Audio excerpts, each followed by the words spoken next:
Hello, everyone. Welcome to Swindler's Den. We're back with some more Icewind Dale, Rime of the Frostmaiden here on Wednesdays, because it's Wednesday, my dudes. Uh, Before we get started with our own, I just want to remind everybody that we also stream on Mondays and Sundays. I always reverse, so Sundays and Mondays at 7:30 p.m. Eastern Standard Time, and that is our Lost Song of Fandover. Our follow-up to the Lost Mine of Fandover is on Sundays, and then on Mondays is Emoris, the homebrew that started this channel. There's some crazy kids over there, so be sure to go join them.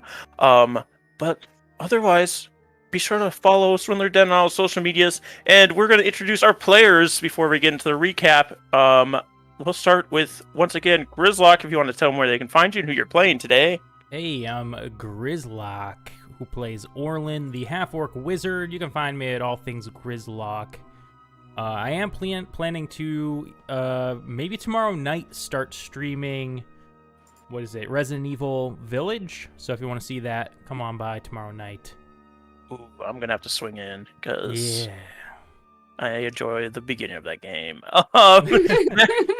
And next we have Bumbleskum.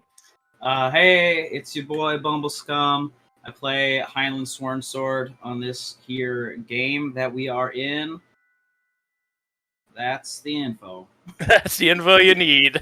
All right. Next, we have Dido. Hello, I'm Dido. I play Celeste Steele, a halfling warlock. You can find me here on Swindler's Den. On Mondays, I play Moritz, and then here.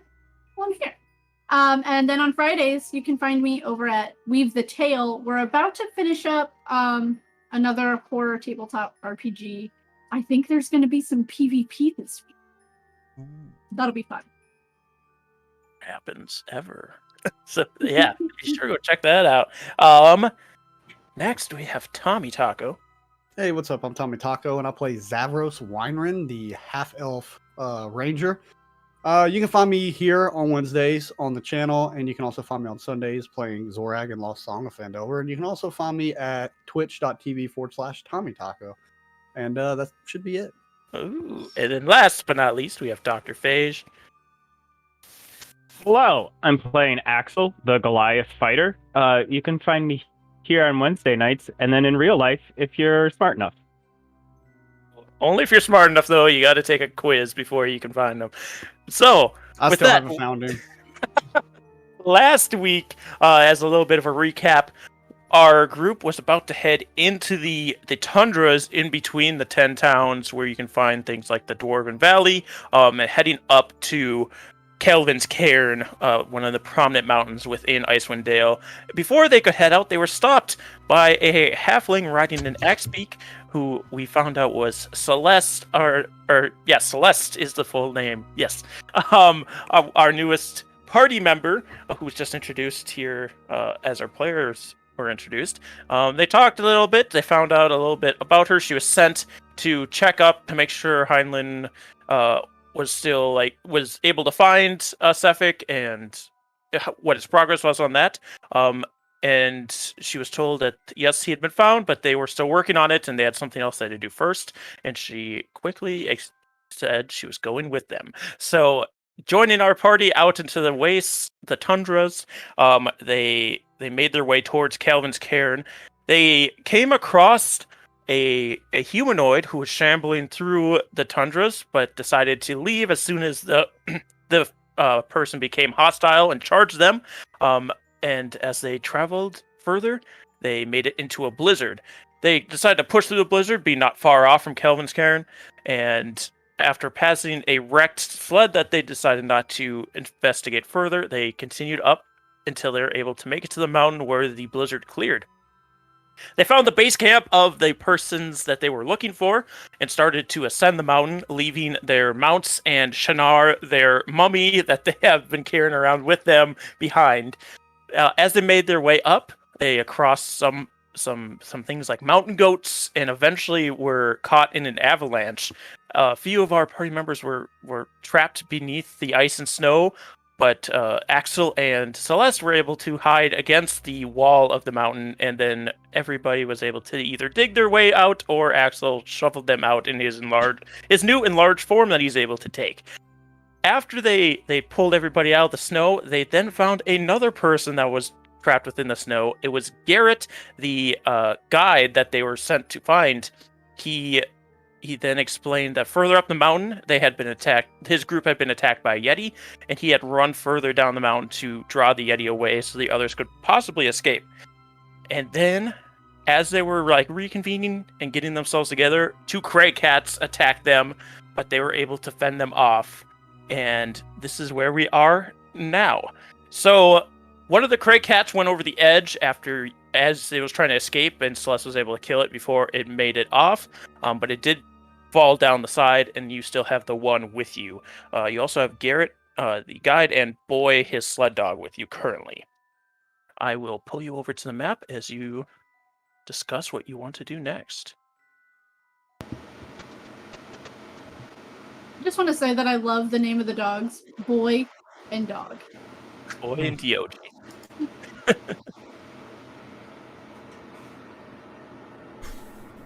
All right. So where Zavros is on the map is where all of you are. I just have you all there so you can actually see what the map kind of looks like. It's not like a perfect track map, but it's kind of to show you what you're working with. Oh, well, that was quite tiring. Yes. But no time to waste.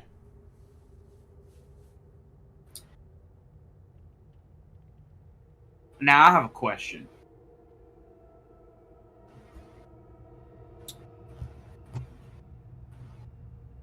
These people that we are up here for were people who specifically came up here looking for trouble.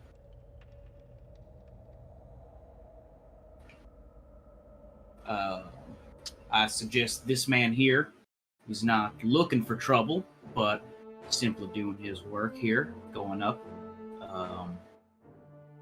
But thinking about it just now, I have to wonder,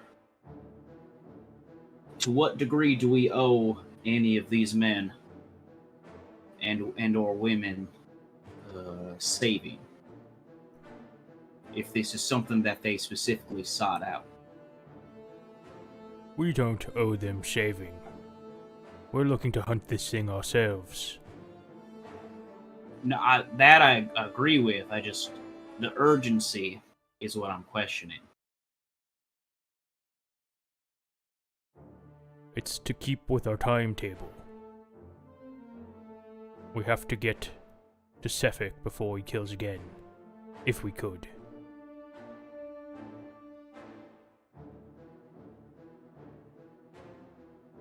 You know, I that was my concern at first as well. However, since that timetable has been given, I guess in this short amount of time, I've found that we have been able to travel the 10 towns fairly quick. It does appear to be every a small time, region. every time it's brought up, it's brought back to the idea that, well, we can just make a day trip out of things. So the urgency with I want to be clear about, I don't think is a real thing at this point. But considering we've just been buried by avalanche, and then ambushed by cats immediately afterwards, I think maybe taking a more cautious approach, climbing the mountain, would be in order than worrying about hurrying up there.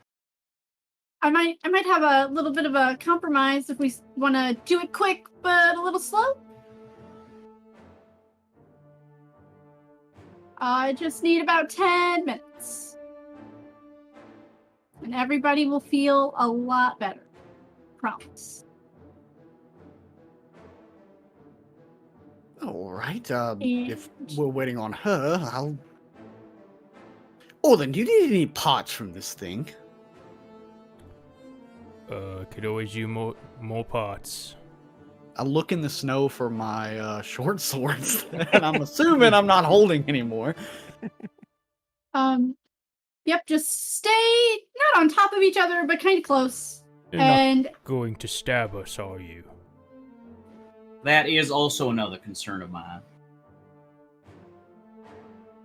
not this time. Because it sounded like, and it felt like, at the very first chance you were given, middle of the chaos of combat, you stabbed me. Yeah, that was supposed to go better than it did. But I think it's just, getting the jitters out. New people. Okay, no, I think you need to elaborate more on that sentence. It was supposed to go better as in you were expecting to pierce the skin? No, I was expecting you to feel a lot better than you did after I stabbed you. Okay.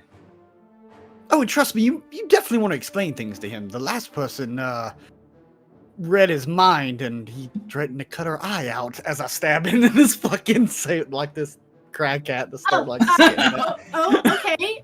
So this stick, she kind of holds up it looks like a piece of 4x4 that was splintered off, so it's got splinters on the end. This is where my magic comes from. The closer it is, it's got to touch you. And I think I might have just got you a little too hard, and it didn't do as much as I thought it would do. Are you saying that that stick is the source of your magic, or is it your arcane focus? Like, do you channel through it, or is it the full power? I channel through it. It's a piece of my ship. The last little bit that I have left. Zavros, get the eyes. All right, how do I get these eyes? Are they good or do I pop them? Do a survival check for me. And so, pop the eyes. While he's doing that, Celeste is taking that piece of wood and she's rubbing it between her hands, and it's starting to slowly start to glow this white yellow light, and it extends out to about 30 feet, and then she slams it into the ground and casts Prayer of Healing. Right, you can get that healing. And as for Zavros, you are able to clean up this crag cat pretty good. You're able to get the eyes out easily enough. I gotta get the decent rolls out of the way, so I roll bad for the rest of these. You roll bad when important things happen. When it matters, I feel like Beverly. So you got 12 healing from Prayer of Healing. Yeah, so that's anybody who took damage takes either 12 healing or till their max. Hell yeah. So as I clean this up, I'm gonna actually use the pelt if I got any of the pelt. Yeah, and you would have gotten the pelt. Wrap everything into it, and I'm gonna tie it up, and I'm gonna look at Orlin and say, should we just leave this here and get it on the way back? Because the less we're carrying, the quicker we can be.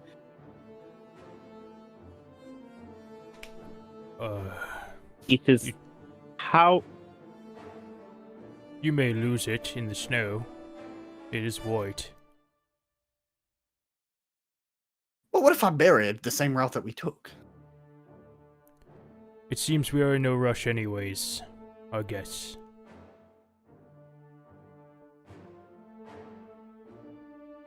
All right. Well, I'm gonna I'm gonna cut strips of it, long strips out of the pelt, and I'm gonna use it as tying it on my back. Because I'm assuming this can't fit in my backpack.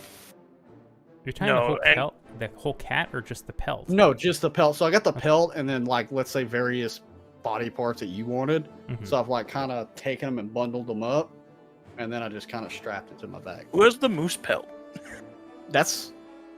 Who does have that? I thought we fed it. All of the moose to the dragon. No, it was just some meat that you had. But I think it's probably on our stuff, right? Oh, I have the moose hide. I have it in my inventory right now. I would assume it's in your sled, because that'd be pretty heavy to carry around. Shinar's got it. Yeah. It'll be fine with the mummy. She'll use it for warmth if she feels cold.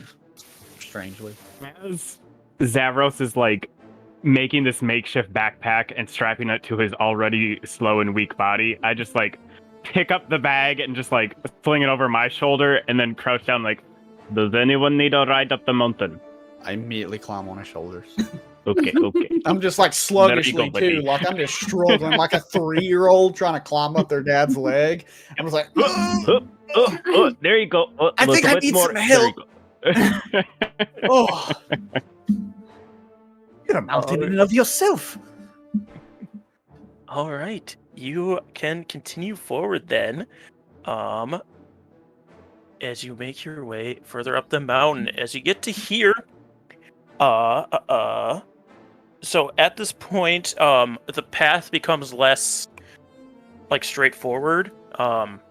It was easy enough to make it up this way so far, but the path begins to zigzag in places, and you're starting to like have to like shimmy along narrower ledges, and there's more like rocks and things in the way as you're having to climb over, until eventually you get to a pretty steep upwards angle that you're going to have to climb to get up. Garrett starts to take out some of his climbing equipment. Are you prepared for this part, or? I pull out because I have iron spikes, not climbing equipment per se, but at least something we can use, and just like hold them out and like, I have something, not exactly a climbing kit, but useful. Those will help a little bit, yeah, but I have these. I'll pull out my pittons. Do you have a rope to go with those, or? I have a rope. Yes, I do. I will. Do you want good rope, or do you want regular rope? Well, we can get to the top and put those in and send a rope down for people. That could help with getting up there.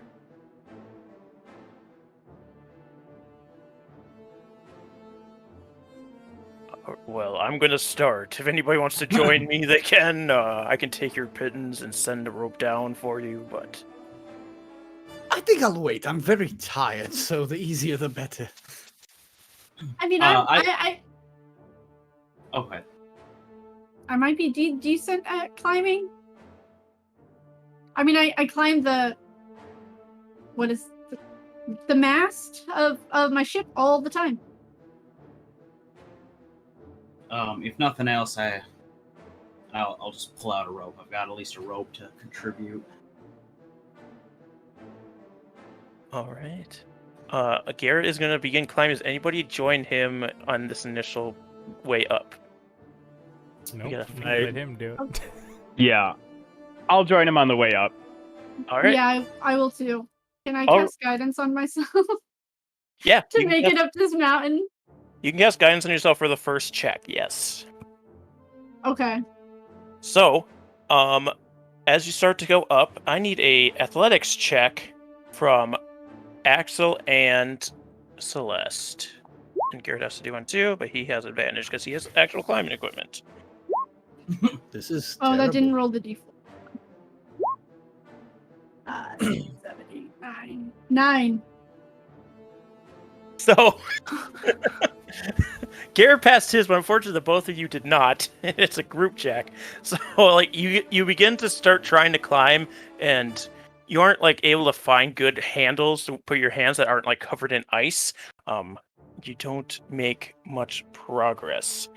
It takes you a little bit, and both of you, we won't start with that yet. We'll do it once you start actually getting up the hill and start failing. So let's do another group athletics check, shall we? I see this happening, and I'm going to like pat Celeste and Axel, like, you here.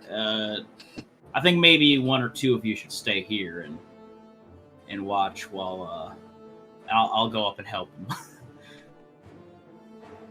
I think it might be for the best at this point. I'll try it instead. Either of you climb stay down. down? Yeah, I'll climb down. Perhaps it is for the best. I may be too big for this. Yeah, I think maybe you should keep watching over Zavros here. I think that might be a good help for now. But yep. I'll follow your lead. All right. Okay. And Now, after all that talk, again, I do have good athletics, but I know I'm gonna roll a 1. You do athletics check, Celeste. You can use guidance on this one because you're starting from the ground, so you can still use your somatic component to this. Okay, well, I would cast it on. I'm not going up, so I would cast you're it not going on. up. Okay. No, I'm not going up, so I would cast it on. Hyman. That's just a D4. That's just a D4. Well, let's see if it even matters. Hell yeah! Don't need it. So you get Garrett's already started making his way up, and you start following up after him. You just find these perfect 22. spots to put your hands into, and your resolve of trying to, I guess, kind of prove yourself within this terrible landscape. I did have to do a lot of climbing on my way up to the Dale. That too. Yes, you had to make your climbing to get your way here, so you were able to dig down and start climbing up with him. Give me another athletics check. Okay, here's where it fucks. With a nat 20, I'm going to forego the final one. You're able, you catch up to Garrett, who already kind of had a head start on you, and both of you are able to make it to the top about the same time. And you can put your pitten in and throw a rope down to the rest of your group, who now has to make these athletics checks, but they have advantage because of the rope. So if I can good, I need a good even out is what I need. Yeah. Also, I'll do some checks for Boy, who can't climb the way you do, but he has a dog, so he's able to make a different kind of route to get up there. 14. I can also throw Boy over my shoulder. So, I mean, he's been rolling nat 20s and 18, so I think Boy's fine getting up there. Okay, I got an 15. Yeah, 15. so 15. yeah, so the first part of the way, you guys make it easily enough. You can use this rope instead of having to find icy handles to move your way up. Let's get one more from everybody. That's not up there yet. Oh, 10. Well, I forgot to change my picture. I mean 22 because it's with advantage. I forgot. Nice nat 20. Okay. Yes, that does. Yep, and it's with advantage. So everybody but Zavros makes it, but it's a group check, so that doesn't matter. Okay. You guys make it up the second part. Now we have one more check to go. Can we say, Zavros, started to slip and Axel just grabbed down and pulled him without back even his thinking, hold? Axel just, grabs him, pulls him up. All right, advantage for everybody, but Zavros is technically equal for you. 18. 13. But you don't need it because you got an 18. We got a nat. Yeah, easy enough, you guys. With this rope, it was no problem getting up to the top. You're able to make it up the perilous climb portion of the mountain. So let me just reveal that to you. Not that you need it, but it kind of gives you a tracker as to how far you guys have gone. So you can continue to make your way up. So as you get past this part that was a little steeper and more rocky and jagged to kind of make your way over, Garrett's a little bit ahead of you as you all pull yourself past this point, and he's just looking forward. And up ahead of you, as the ridge kind of curves around as the land flattens out, but the ridge still kind of makes a wall up against, you're getting towards the top of this mountain at this point. You follow the ridge line, and within it, you see a large opening that's taller than it is wide. And Garrett says, there's where it jumped us, right from behind those snow piles there. So there's these two large snow piles out in front of the cave that kind of the wind had pushed up against it as it came through this little cutout in the mountainside that's made by this ridge. And there you can also see splatters of blood in the snow outside of the cave. Zavros. Well, you want me to track it? First things first, I'm gonna head over there to where they got jumped. How I many? want you to train your bow on them on that area just in case, and we'll see if it's even still around here before we go track it. No, right? And I'm gonna draw my bow out and start aiming it in that general area. How many jumped you? You said them? It was just the one. It jumped out and got me in the back before Mokingo, the Goliath, took to fight it. Perilou and Asterix ran off. I'm not entirely sure which direction they went, but then I ran down the mountain after it knocked Mokingo down. It chased me down the mountainside before it turned around and went back when I lost it. Okay, I'm gonna like have my shield up and sword in hand, and then just go forward to that like where they got ambushed, just to make sure that like if something's there, I'm the one who's getting attacked, and people are prepped. Yeah, you begin to move forward towards these snowdrifts by the entrance to this cave. You walk up readied, but nothing jumps out at you. Okay, I'll sheath my sword again. All right, it's clear. How able were these men with you and women? Well, Asterix was a magic user, from what I understand.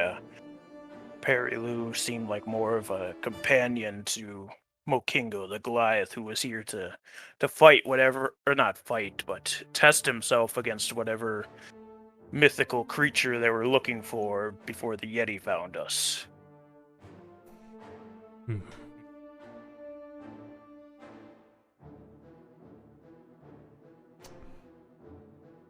All right then. Should we follow the tracks? Which, Zavros, this is your thing, correct? Oh, I can give it up. I'm pretty tired, but I think maybe I could do it. I assist just with looking around to see if any of these tracks are fresh or if there's any like recent movement. I know an avalanche went through. I don't know if it hit this spot. Yeah, either Zavros can do it flat, or you can each do your own, but Zavros will have disadvantage because of his 2 levels of exhaustion. How you feeling on your rolls there, Zavros? Oh, good. If he's I mean, assisting you would me, have to if give it's up yours good. to get that 18, but he kind of clicked it fast, so I think we'll Yeah. stick with Yeah, that you that's helped up. Yeah. All right, so Zavros, as you're looking around, you can see these blood splatters. So you know that Garrett got like raked across the back because you found him pretty bloodied, and you can assume part of this is his, but you can assume some of it's probably also from the Goliath who tried to take on this Yeti. You don't know the outcome of that, whether he's able to get away once the Yeti started chasing Garrett or not, but there is a lot of blood here.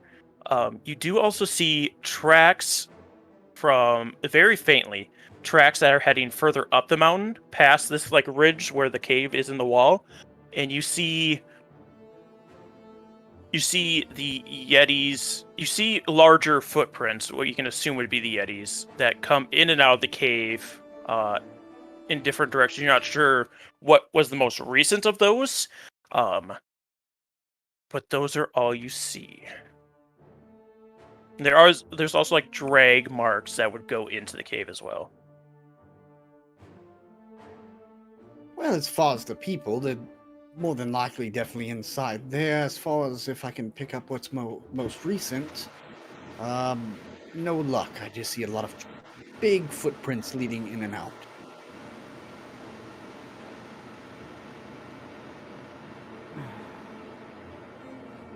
Are we to assume this might be the Yeti's lair?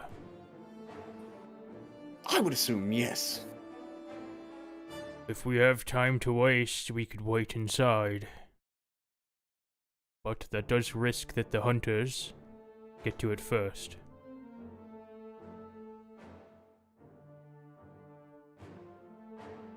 We should check inside regardless to see if it was injured in the fight with the other Goliath, then perhaps it is holed up in here, trying to recover. Would be.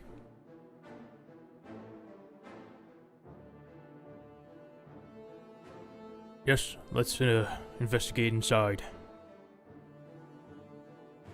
All right. You begin to head inside, and actually, unlike the mines that you worked at, where you kind of had to duck as you went through the tunnels because they weren't quite made for Goliath size, the opening to this cave is well over your height, and it's wider than you are tall too. So incredibly large cave opening. But you begin to head inside. You'll change. If you need a marching order, I assume I would be leading this because I have dark vision and Zavros is slightly incapacitated. Yeah, let's get a marching order from you guys. So Axel's up first. I'm just gonna put you guys down at the bottom of the mountain as I figure out what order you guys are in. Be in the middle back. Middle back for Celeste. I would be near Zavros. So probably holding up the rear, maybe. I don't know where Zavros would be, but I guess I would probably hang out nearest the back since I'm so tired, but at the same time, Yeah. if I'm helping track this thing, I feel like I'd probably be middle, front, possibly. Yeah, I'm going further up then. If you want to be like in between Axel and Celeste. Oh, Garrett and Boy, where do you want them to be? Are you bringing them in? Are you leaving them out? Are you having them somewhere in your marching order? I think they should be near the middle because I think that's safest. You can put them in between Celeste and Zavros. All right. Remember, he's a human. He cannot see. Boy also cannot see in the dark. And as you enter this cave, it is pitch dark. You have a lantern or something? Oh, I'll hand Garrett my lantern. All right, he lights up the lantern, which lights up this area that you're in. So in front of, as you enter, the cave ceiling begins to go even higher than it was at the entrance, about 5 feet higher up, into this concave roof. So the roof kind of slopes down inwards to itself. In front of you, you can see where the majority of the floor is missing. So like you walk not too far into the cave and it just drops off into this giant chasm in front of you. To the left there is a rocky ledge that goes out into this like natural ice bridge almost, that goes across the chasm. And to your right seems to be continue of the pathway itself. More of a solid ground that goes over the chasm. So you have two ways going over this giant chasm. One is ice, and one is the normal path, from what it appears. Did we lose Natural Axel? stone, I should say. We lost them. Oh, you lost me? No, not we yet. Oh, you lost Phage. Oopsie. Oh, I'm Axel now. I am big Goliath man. I can't decide if it's Stop. better that everybody have no camera. I'm right. Oh no! No, I you was were the only good. correct. You were good. Yeah. Oh, I'm just gonna assume he's gonna come back, so I don't really want to mess with him yet. Yeah. So many hopefully we can get back Grizzlies. soon. Yeah, you Just guys put can- him in lead.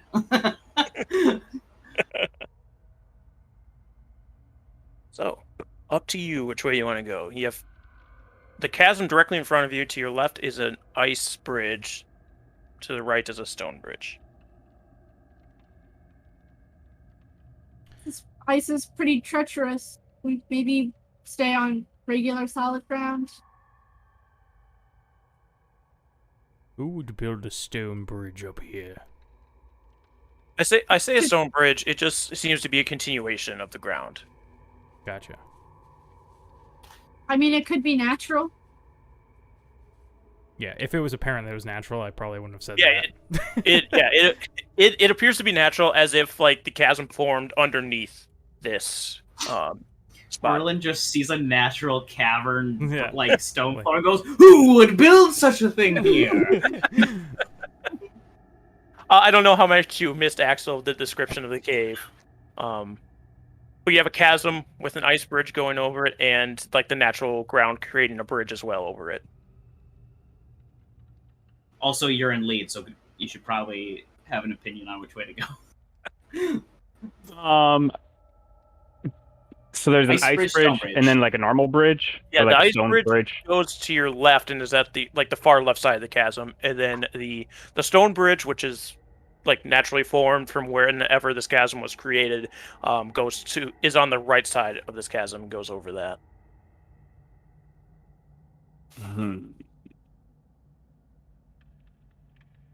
Does the ice bridge look super sturdy or just like marginally?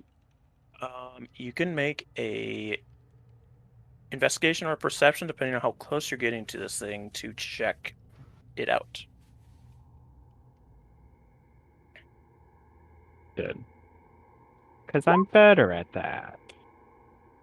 Perception, you rolled a 7. He's frozen.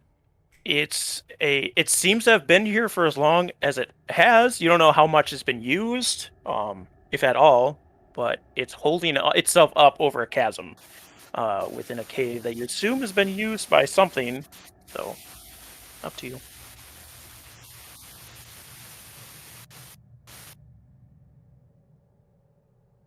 Well, I'm going to take a wild guess and say that the ice bridge, maybe not super new, but a whole endless winter, newish.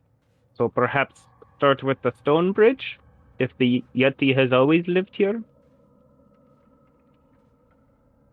It's a 50-50. I have a coin in my pocket.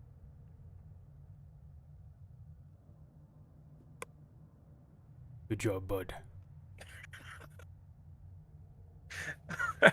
You begin to walk. All right, I think we should start heading down the stone bridge. You begin to start heading down the stone path before Zavros can make choice by flipping a coin.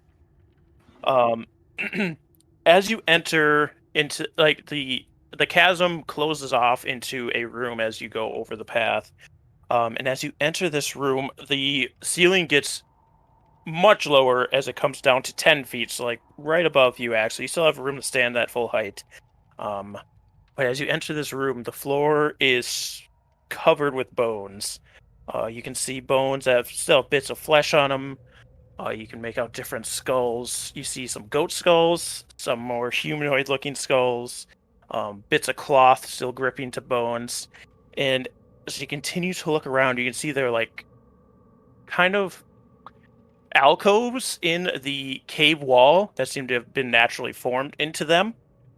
But you have to continue further in the room to see anything else. Are any of the bodies like frozen and hanging to the ceiling? They are not, no. Damn. I'll proceed in cautiously, also remembering that the last time we went into a cave, one of us died. So just like very aware of what could be coming out of these other exits. And probably keep an eye on behind us so we do not get ambushed again. Yeah, that's what I'm holding up the rear so that way Zavros is protected. All right. Yeah, if you want to do perception from the rear as you're looking in, but otherwise, or looking out, sorry. But otherwise, actually, as you get further in, these alcoves, they're not exactly naturally into the wall, and it's not like a full alcove where like a full body could move through it. It's like it's almost at your head height actually, and it seems to have been like carved into the wall as if someone had dug out these like small openings into the wall. And as you get to the first one, the sight that greets you is grisling, as you see the head of a Goliath is in the wall. You can see where parts of it have been chewed on and gnawed at.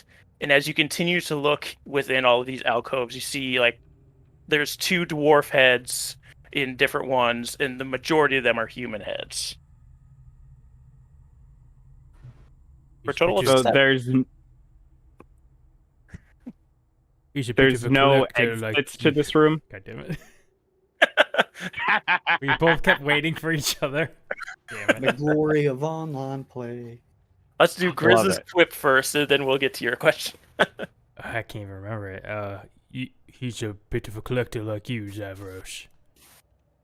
Yes, but I don't remember going into a cave and placing their heads inside of little alcoves that I've carved myself. And now, Axel had a question. So there aren't any ways out of this. Like this is a dead end. No, there is the tunnel continues further down.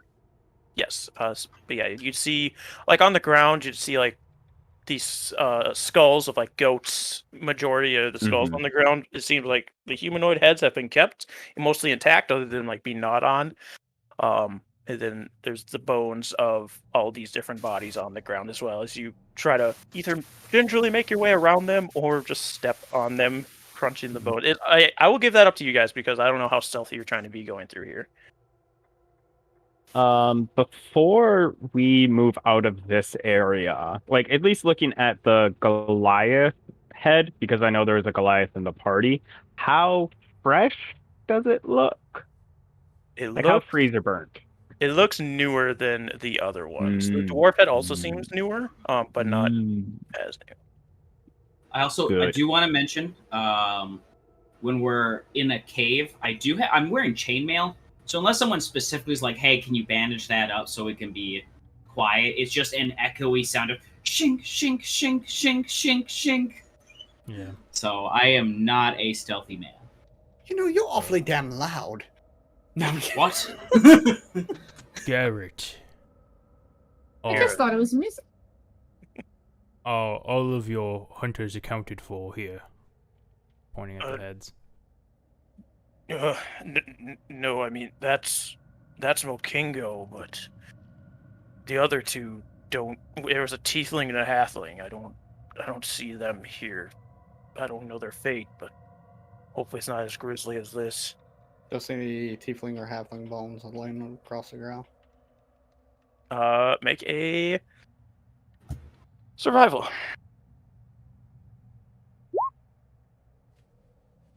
Ooh.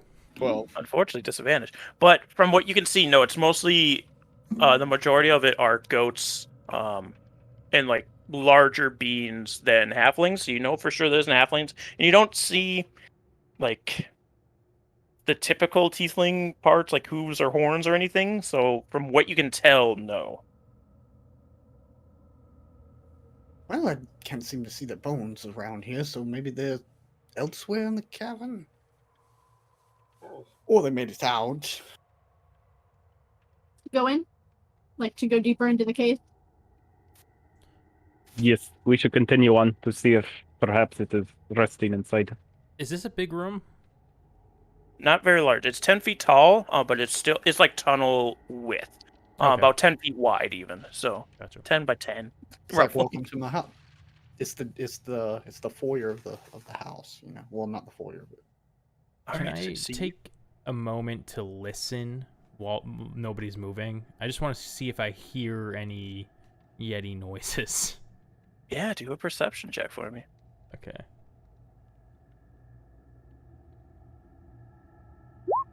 Nat 1. No, like even shuffling the littlest amount, Highland makes a ton of noise with his armor. He's just like shifting feet. You just hear. I'm actually completely silent right now. That's a nat 1. Yeah, you go. You're deaf. You're dead quiet, but I'm still like, stop moving. These old man ears can't hear anything. So yeah, and with Heinlein's perception earlier, not rolling great on those, but you guys continue forwards. So as you move forwards, the floor of the cave begins to ascend into a very rough staircase, not like something had dug out a staircase, almost like somehow before the eternal rime, the water draining out of this cave almost formed a natural staircase. So it's very rough, but it ascends about 5 feet up as you move into this next area. The ceiling becomes very uneven as these stalactites start to form in this area as well.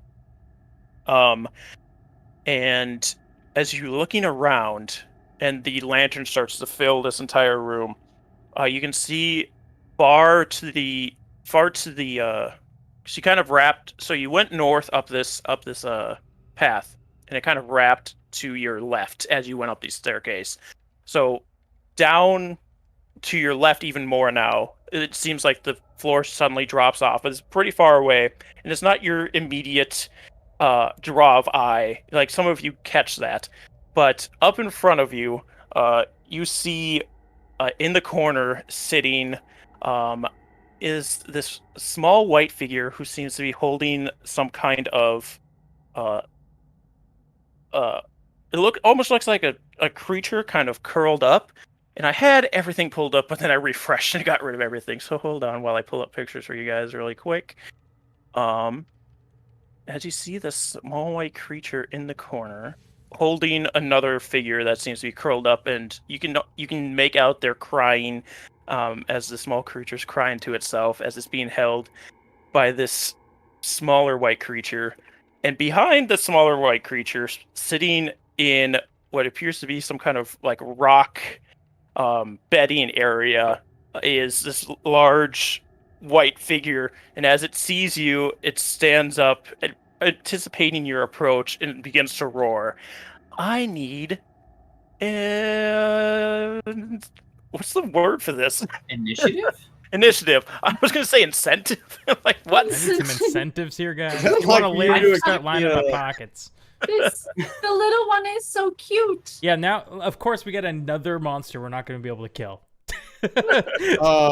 To quote the great Ian Malcolm, Mama's very angry.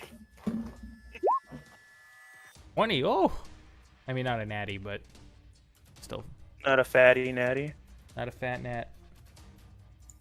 Big natty crits. Big Matty crit. Kill the baby. No. Kill the baby. Oh, the baby. Focus fire on the baby. Oh no. The mother would. A bunch of Avengers come in, just immediately kill the baby and haul ass. Like, what the fuck? To be fair, we don't. They could be like scorpions. The smaller they are, the dangerous they are. Oh, that's true. Definitely kill the child. It's the only one out of the two of them that has a hostage of some kind. So That is true. I'm assuming the hostage is a rabbit. No. Okay. It I appears assume that larger based than on a this image. Okay. It's It's the halfling.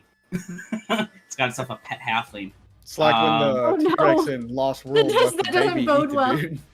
It doesn't bode well for Celeste, but has a pet halfling. How big is the tyke? It is about. It's almost as tall as you are, Heinlein. Okay. See, it's not a. Let's not like. It's a giant still. How big is the Yeti? Looking. The Yeti is taller than Axel is. Like a lot taller, or? Is it It's about a foot taller. a foot taller? Okay. All right, let's get this in order. And then, how far away is the Yeti from me? So the Yeti is kind of sitting in this pile of furs and bones that are kind of surrounded by rocks, and it's about 25 feet from you at this point. 25 feet from me? Okay. And we just came up, or we're still on this stone stairwell type thing? Natural Let me stairs? actually stick you guys in a map because we're in like more of Okay. like enclosed area, so it's a little easier to have you guys in with the dynamic lighting messing around and stuff. So let me put Axel over here first. So you're actually going to be a little bit farther away. You might not actually see it. Oh, yeah, that's what I was wondering. Okay. I'm only asking all of these questions because I am first, so I just want to make sure I'm No, that's very fair. getting. You're actually still in the bone room. So you I'm do still hear in this the bone roar, room. Okay. but you don't quite see anything else. Is this Yeah. map showing up for everybody now? It's just It's black. still dark for me. Mm-hmm. Yeah, Me it's too. black. I might have turned out here. Let me. I might have turned Also- out dynamic for you guys. Garrett does have a lantern on. That's right. That's the problem because it's dark as shit in here. So let me And just. I am a human, so maybe I don't know. Let me just see if I can just reveal shit to you. Reveal area. Can I just do this? Will you let me? I do have a question, DM. Yes. Is a Yeti a monstrosity? Or do we not know? Zavros, you would know because you were sent to hunt this thing. Yes. Okay, so I would have had advantage on any survival checks to track it. That's my favorite enemy is monstrosity. I think you rolled the rolled the highest, or you got the highest you did. Yeah. Let me see if I turn on night vision if this works for you guys. Actually, can you see now?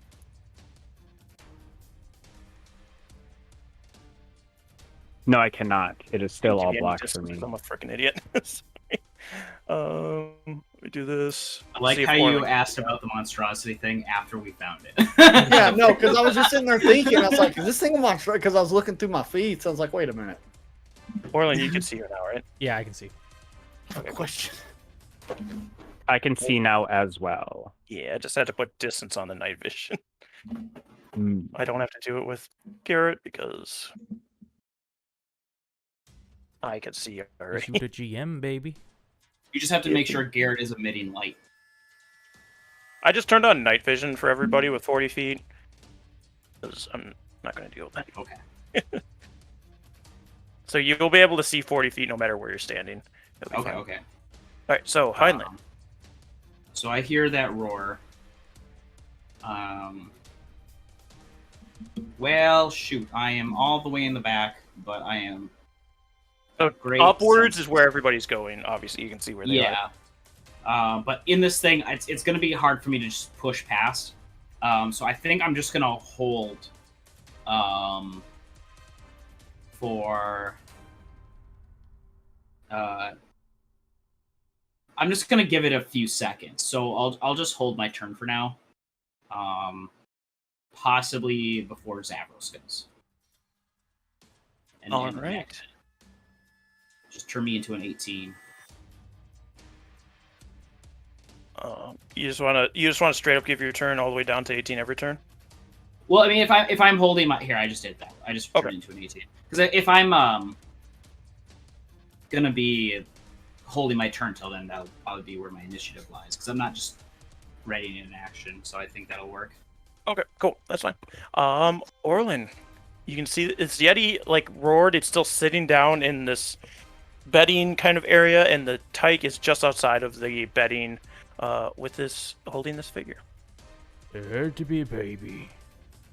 I kind And of for the figure also looks really freaking weird. That's not what it looks like. I don't know why they Reach. made that so Yeah, confusing. that This thing's looks creepy. like halfling. Reach into my bag, grab a gallbladder, squish it in my hand, and then hold my hand out, and this green beam shoots out, and I cast Ray of Sickness at the big one. What does it have to do? I didn't think it was an attack roll, but apparently it is. Apparently it is. A Ray of Sickening Energy flashes out. Make a ranged spell attack. Okay, cool. And then they take 2d8 poison. I'm gonna assume 22 hits, I hope. Yes, 22 hits. Okay, so it's 9, and then they need to make a Constitution saving throw. If they fail, they are also poisoned until the end of my next turn. It got a 20. Okay, so it's not poisoned, but it takes the 9. All right. As you hit this thing with this ray of sickness, do you do anything else with your turn?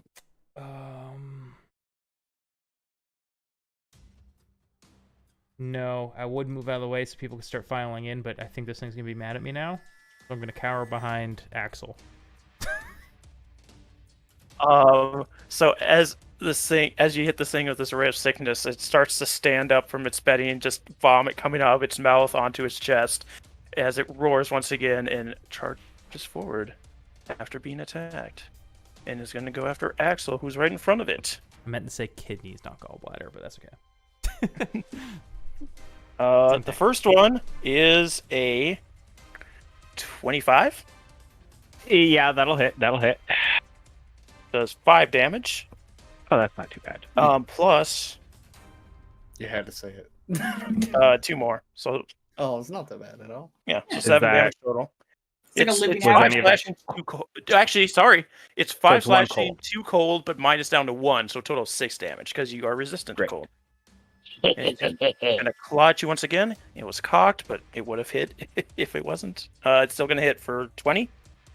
Yeah. The slashing damage is 7, and the cold damage is 1, half to 1. So total of 8 damage there. So this thing just rushes forward. Again, vomit just coming down at the front of it, and just slashes twice into Axel. Heinlein.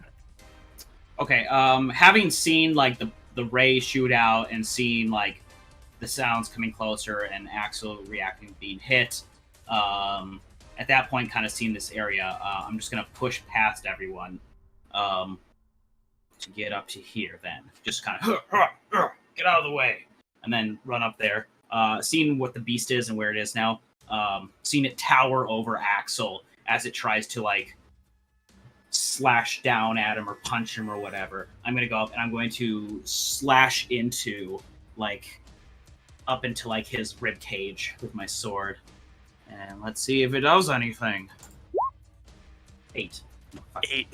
Like as it's just brought these two claws down to Axel, and you rush up, it brings one of its hand back and slaps the sword as you're trying to swing down on it. All right, that's it. Zavros. So I have a question. Yes. So,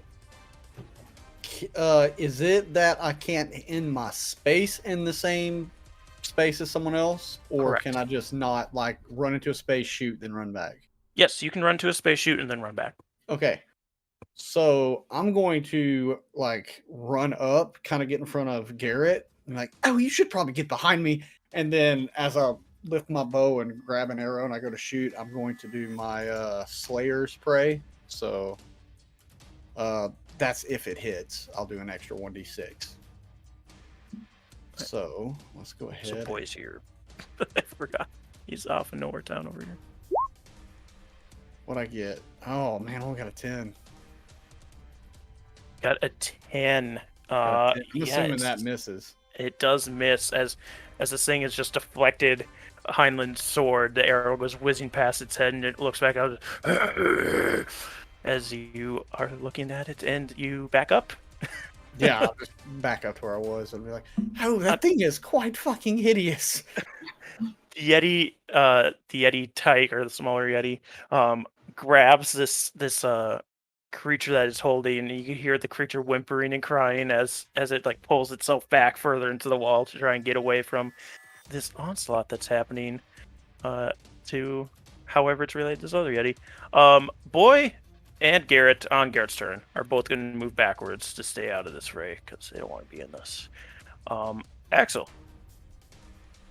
Finally. Swing at it with my war pick. Yes! Yes, an 18 will hit. Okay.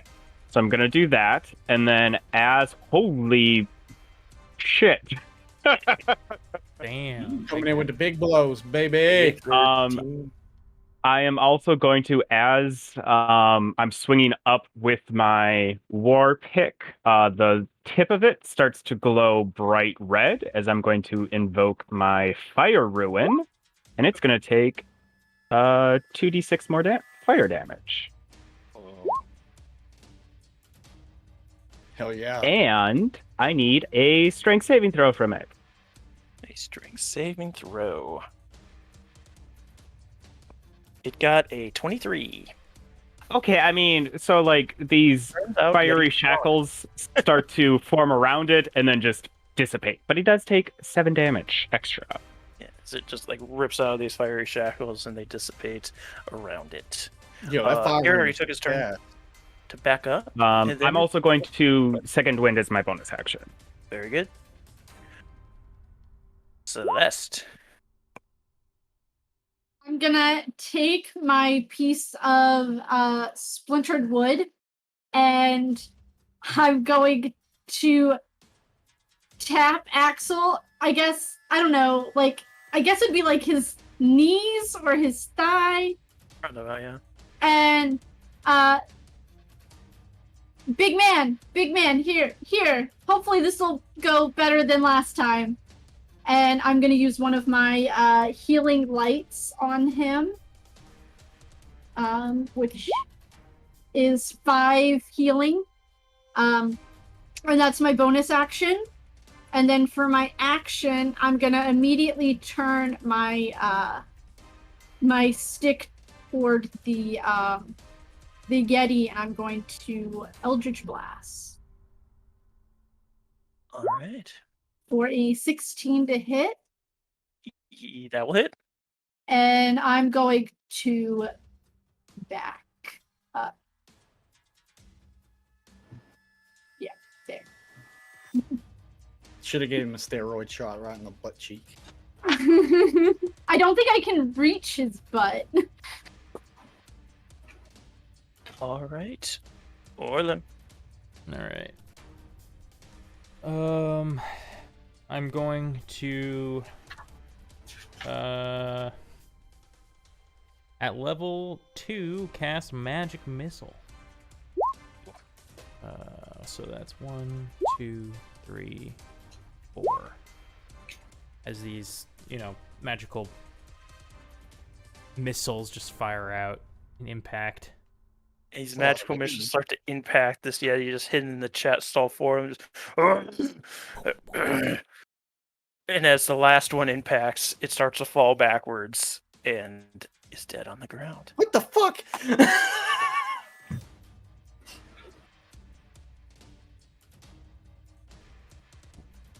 I love how Zavros runs shit and never hits it. Well, that was not as tough as I was expecting. Yeah, I was expecting a little more too. Yeah, Heinlein's like in pure adrenaline mode, and he's like still got his like stuff up, and it's just like the shock of it like just dropping so weakly. Like when we were like in the heat of combat, and it's like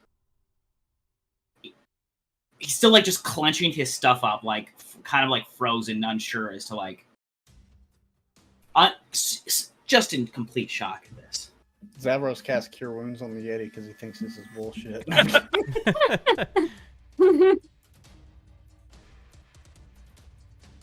How's everybody looking? How did?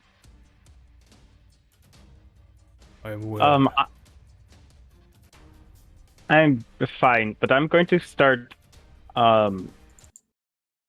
going over to where the smaller Yeti is. Like slowly approaching and say, "Hello, friend. What do you have there?" As you approach, it's itself is now whining, seeing the other Yeti get killed, and it's like clutching this creature closer, and you can hear the creature getting more distressed as it's pulling itself. And as you get closer, you can see it's like a smaller humanoid, like rat curled up into a ball, trying to protect itself. That this small Yeti is holding. Make a persuasion with disadvantage. Oh, that's gonna go well. Oh, not in that one though. Yeti just, like, this Yeti type just pulls what you assume at this point is to be a halfling closer to it.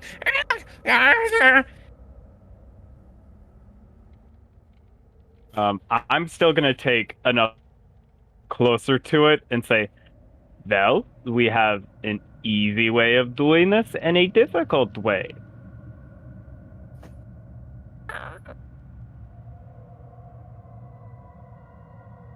I don't know. Me?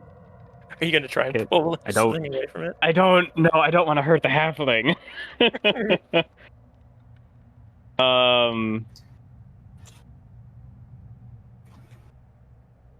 Fuck. I angrily slam or like slash my sword against the ground. In this moment, like this huge tension. I had no idea that, like, obviously I was way in the back. I had no idea there was a kid there. And I'm like kind of freaked out by this entire situation. Make an intimidation check. Okay. Well, I wasn't going to go to intimidate it as much. as that was just I was leading up. I was gonna go up to it and. Yeah, if you want to do something else, go for it. I do not have a demeanor of hello, I'm a friendly person to this creature by any means, but I'm like clearly pissed off, and I like reach in my satchel and I pull out 10 rations, put them, kind of wrap them in cloth, and I throw them to the Yeti. Make a persuasion check. We'll do flat because you were being pretty aggressive coming forward, but it Yeah. is food, so. 6. Regardless. Regardless if he lets it go or not, we just killed this thing's parent. And so the least we could do is give it food. Yeah, like it kind of tucks the halfling under one of its arm and reach and grabs the rations. We get to shove it into its face. I'm gonna storm out.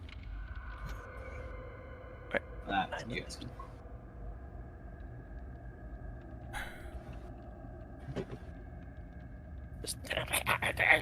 As it's Time. down. While it's distracted with the rations, if it's like the same size as me, I'm at least gonna try and grab this thing and get the halfling at least free from its grasp. You're gonna grab the Yeti or the halfling? I'll probably like grab the Yeti more in the sense of just like, if nothing else, trying to surprise it or contain it so it can't get away. Yeah. Actually, instead of attempting to grab the Yeti, what if you go for the halfling and I'll try and tickle it with my mage hand? Okay. You know, kids do always that. like little pets. I want to try and tickle it with my mage hand under the armpit. All right, you send out this spectral hand, and as it's got the halfling in one hand, rations the other hand, chowing down on it. You pull it. Axel, do a strength check, and the Yeti will do one at disadvantage. Athletics, sorry. Yeah. Okay. Yeti will do one at disadvantage as it's Come on. straightening its laughter. Fuck yeah, Yeti. This baby Yeti who has a strength of 0 score modifier. and being care. tickled, laughing to itself as it's trying to eat. You just pull the halfling out of its other hand. It reaches up for a second, but instantly backs away from you, with wide eyes, still scared, against the wall. I just like, with one hand holding up the halfling and then doing like the older brother thing and just like palm on the Yeti's forehead, like no more.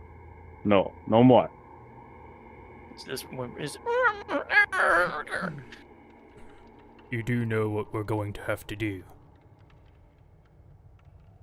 It's not going to be able to survive without a mother. Plus, it will just become one of those. I hate to break it to you guys, but procreation requires 2. Right. So, I don't know how Yetis work, but Daddy is probably somewhere. I was thinking that it is quite strange for only one and a child. Can we check if this is daddy or mommy? I mean, I'll lift up the unless it, unless they're the kind of species that one parent leaves and never comes back. So Orlin wanted to check the gender, the sex of the species.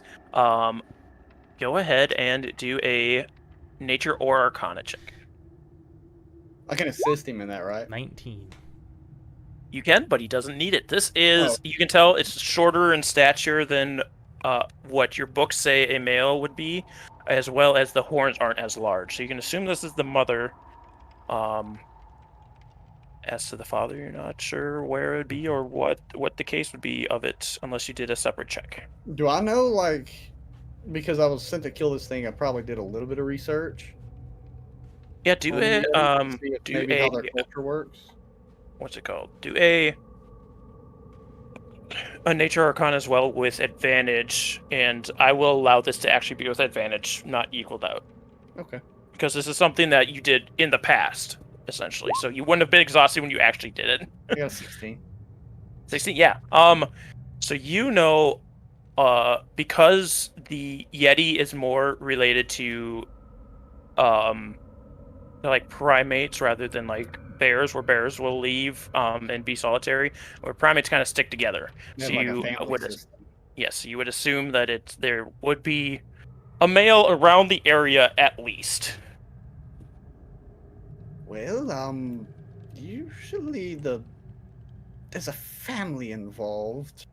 Unless the daddy is dead, it's probably the one doing the hunting. I look around and I see that Heinlein is not around. I'm like, Heinlein, you might want to come back in here. Are you shouting that? Yeah, I'm not shouting it loud, but I know that just the smallest The noise echoes. will echo. So I'm saying it loud enough where I know it would echo towards him. Because I don't think he's that far. I saw him walk around the corner, so I'm not exactly sure how far he is. But I'm saying that with like my normal voice. I'm not trying to be quiet or anything. Okay. Celeste is sticking close to Axel because she doesn't want to become this thing's next play toy. Yeah, sorry, you now have a halfling in your arms. As you do so, she like begins to come out of this ball shape that she had created. So, thank you from saving me from the thing. It's been kicking me around all day. Where's the daddy? I haven't seen it. It comes back with food every once in a while, but Oh shit. Did anyone see what happened to those goats we will buy? They were eaten. Gyros, Perilou, what did you see where Asterix went? She went further up the mountain when we ran away from the initial Yeti fight. I thought I could hide in here, but there were more in here, so they killed Mokingo though. We saw, yes. We're gonna get you out of here.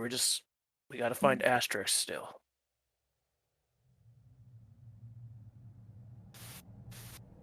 Should we continue up the mountain then? I do want to just poke my head over here. Just to see. Yeah, you poke your head over here, and this is the area where it drops down pretty drastically. It might not be too far though. Let me just double check for you, because it might just be a little bit of a hop to get over it. Okay, it's about a 10-foot drop down. It's not it wouldn't be that bad. You could hop down, but up to you. I'll just like kind of lower myself down so that it's less of a drop. It's like go over backwards so I'm feet first, and then just kind of like shimmy my way down. Oh, that's a There's drop also off not right with the there? Yeti tank anymore, who's still crying against the wall. What was that? I was Zavra, like, sorry? that's a drop off over there. Cliffs on a map kind of confuse me with how they Yeah, it's which weird direction sometimes. they're going. But yeah, Yeah. Actual looking further down this pathway as well, you would see once again that it opens up into that chasm where the ice bridge is as well. Okay, it just makes it like just as I'm climbing back up. It just makes a circle. That is the ice bridge. So we have some decisions to make. Would anyone here like to care for baby Yeti? I can care for a baby Yeti. My question is, No. what do you mean by care? Feed it, raise it, make sure it doesn't attack anyone in town. Because if not, we're going to have to put it down.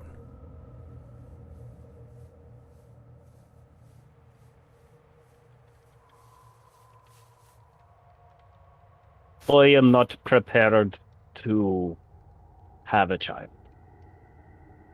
Not in the right emotional space for that. I would suggest everyone but me and Orlin leave the room.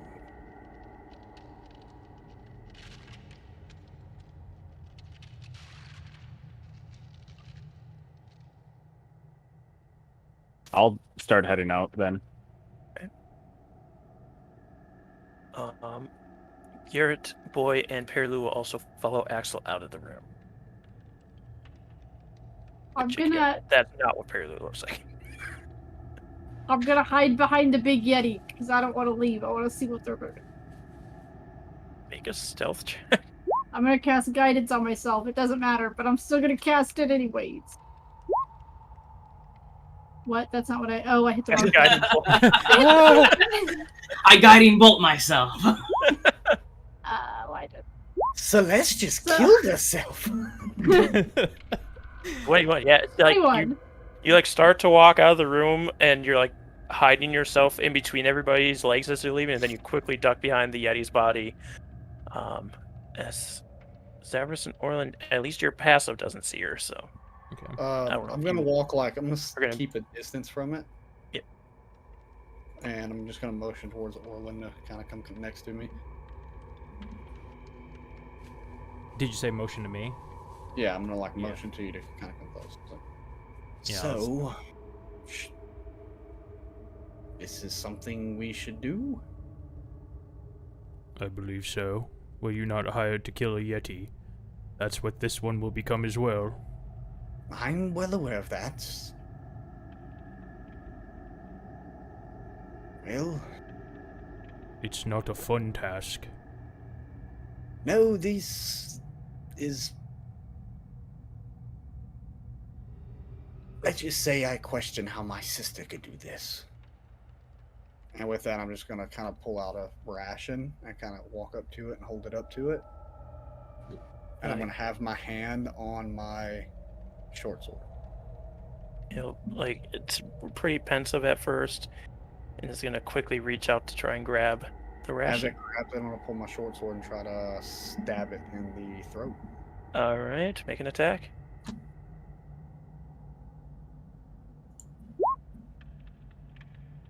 For a 20.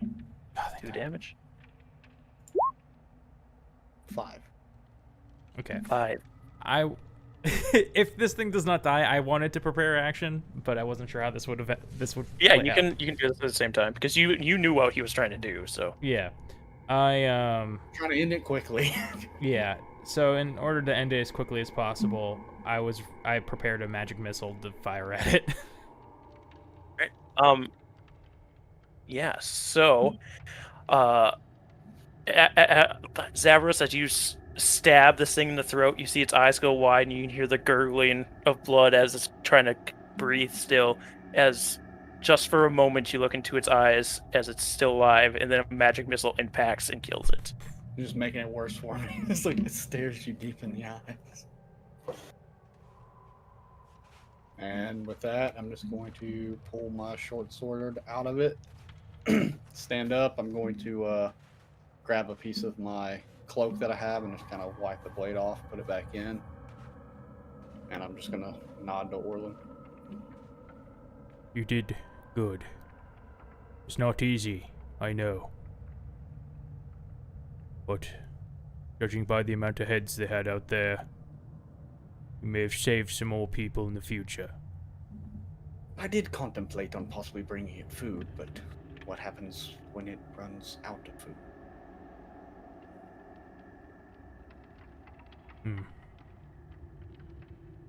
Well, let's go. I want And, to check in with the people in the bone room first. I'll need Heinlein to stop moving any further, though. No, this is where it was going to be. Okay, cool. Because there's been a bit of time since then. That's why I just moved there. Yep, now, that's so fair. That's all.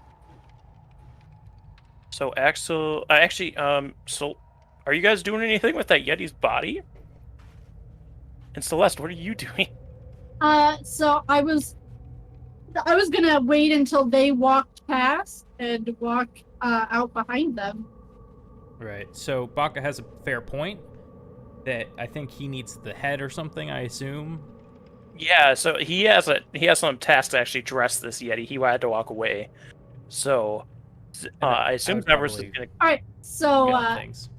I guess since we're waiting for Tommy to get back to kill time, Celeste will pop out of the Yeti. Well, it's good to know what you're dealing with. Good on you guys. Not a lot of people can make that choice.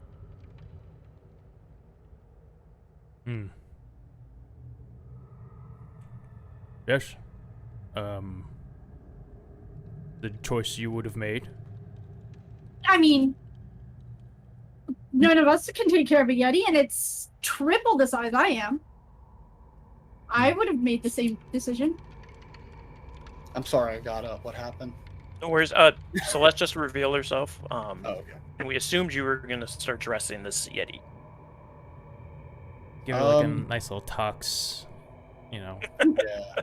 Well, I mean, I'm it's kind of female. contemplating on that because we're looking for Daddy right now, and so I don't want to be wasting time trying to do this. And Daddy's like, "What's Fair up, point. motherfucker?"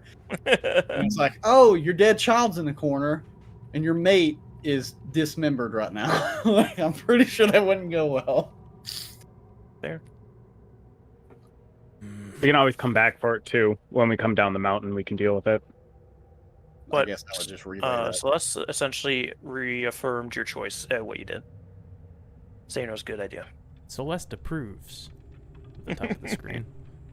Celeste will remember that, and it's a positive with a up Yeah. sign, an upward arrow. All right, as you guys are talking, I want to check in with the Bone Room people. It's Axel on the PC, or NPC, so I don't know if Axel Yeah. wants to do anything here. I'll let you know.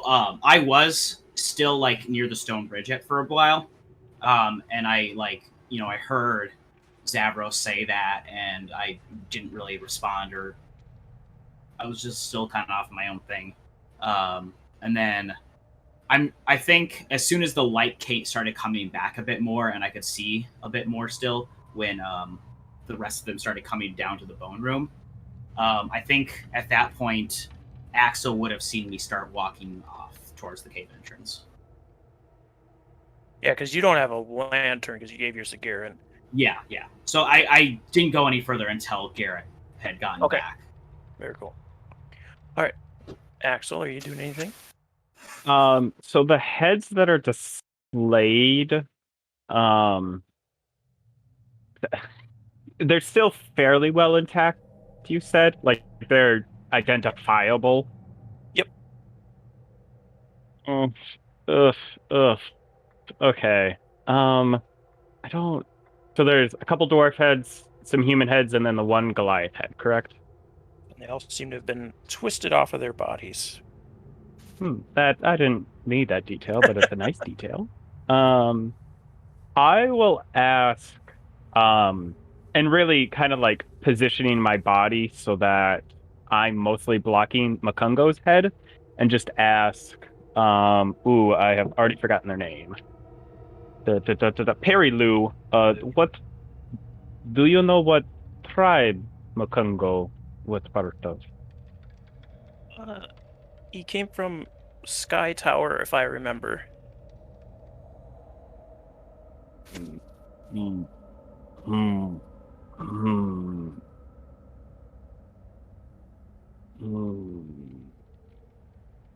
Like,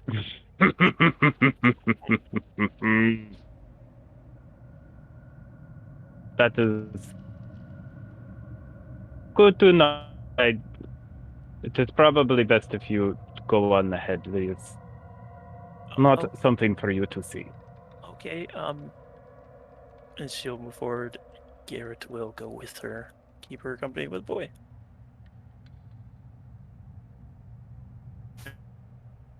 Just like turn Makungo's head so that it faces the back wall and just like push it all the way back and fucking Sky Tower. Alright, as you do that, and Garrett begins to move forward, Heinlein, you start to see the light following you, and you're making your way towards the entrance to this cave. As you do so, you see this long clawed fingers grip around the corner of the entrance to the cave as a a large figure begins to block the entrance, carrying a goat underneath its arm, as the Yeti father appears in front of you. And that's where we'll take our break. Damn. Shit. So, I hope you guys enjoyed the first God, half. good We're gonna get into guy. some more Yeti shenanigans in the second half. So be sure to get some waters and some snacks, and we'll be back. Welcome back, everybody, to Icewind Dale, Rime, the Frostmaiden. In our first half, our group entered the Yeti cavern, where they found a grisly scene of some decapitated heads, as well as the bones of various creatures, until they continued further into the cave and found the den of what they found to be the Mother Yeti and the Yeti child, who they disposed of, saved Perilu the Halfling, and are still looking for Asterix. But as Heinlein made his way towards the entrance, he ran into the Father Yeti, who, as he sees Heinlein standing in front of him, just lets out a huge... As we go into combat, we're going to save initiative. The Yeti has a new initiative because he wasn't here for the first part, and he rolled bad. So, Orlin, you hear this roar ringing through the cave as you are still further back. Shit, that must be Papa. Oh shit! I grab the bottle and start bubbling it over my hand and chug it back for a false life, and then I start running toward the scene. All right. Oh shit! Didn't roll. Whatever. I'll do it myself.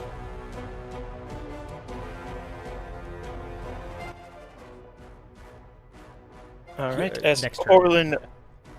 as Orlin begins to move, we go to Heinlein.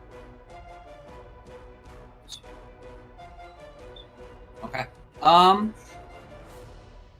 Okay, as this thing comes around the corner, I'm still kind of in a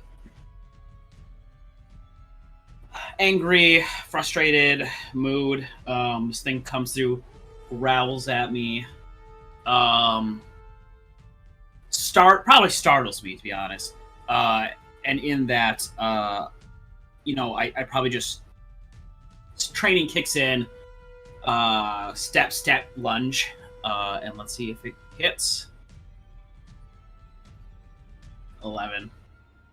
11 does not hit, as you kind of slip moving forward towards this Yeti. You haven't been startled. And any bonus actions from you or movements?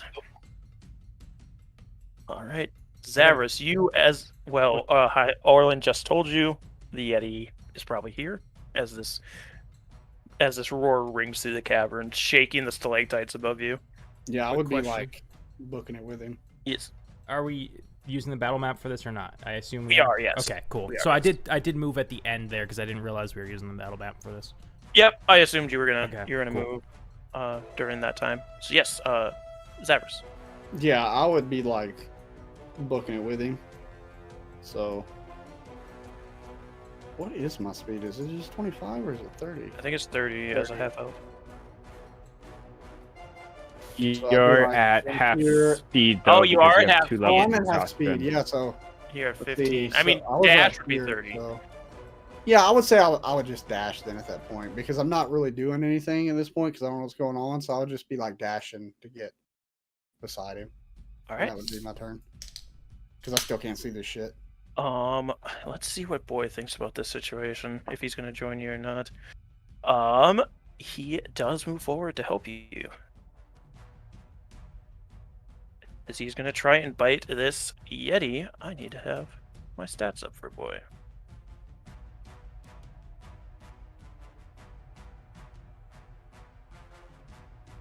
Boy's done good in the past. So let's see if he can do good now. He does have advantage because, I mean, he crit again. Boy has crit twice now. Goodness. He's a and you- very good boy. The goodest boy. The bestest of the goodest. I don't know why Boy had to come find us. He should have just took it on himself. Yeah, he's That the is- hero of Icewind Dale. He is. as he bites into this Yeti's arm, dealing 12 piercing damage to it, and it lets out another roar as it takes this bite damage from boy.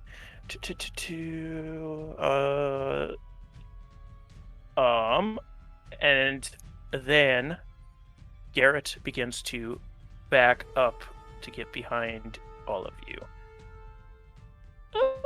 Get over there, Garrett. Come on. You can do it. There you go. Axel.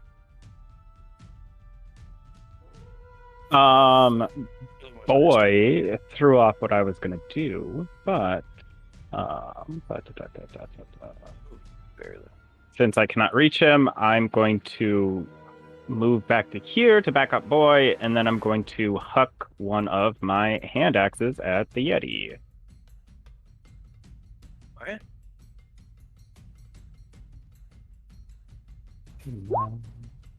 Ooh, only an 8.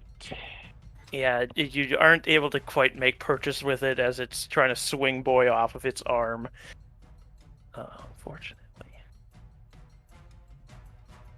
We have Celeste still way in the back as well.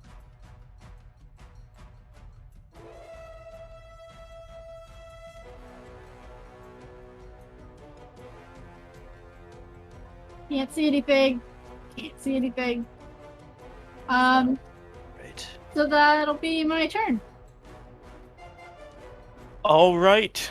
As this Yeti gets to go, at first it's going to swing at boy to try and knock him away so that he can't keep biting him like that, because that hurted. That shit hurted.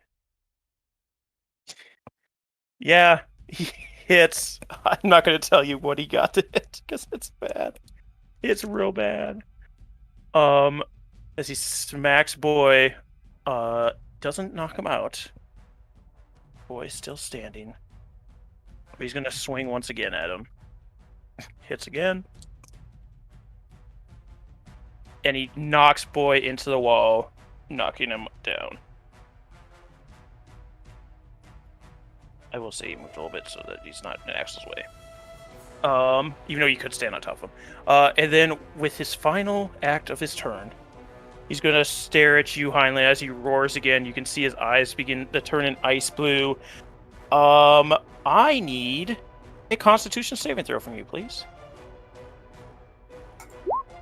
19. 19. You pass. Two. Let me just make sure.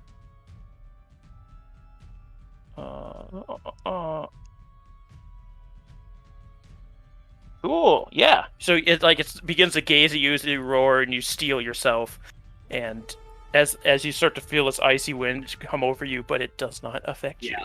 I'm just like staring back with my stern, like piercing green eyes into his own. Yeah. I'll just double checking, and you don't take half if you succeed. You fully pass through it. Orlin. I run around the corner. I can't really. I can just see its arm, so it probably have like half cover, right? Let me see. Oh, it's not that. It's control. Yeah, it's got about half cover from you. That's the case. I can still see it. So what I'll do is I'll start creating a bonfire under its feet.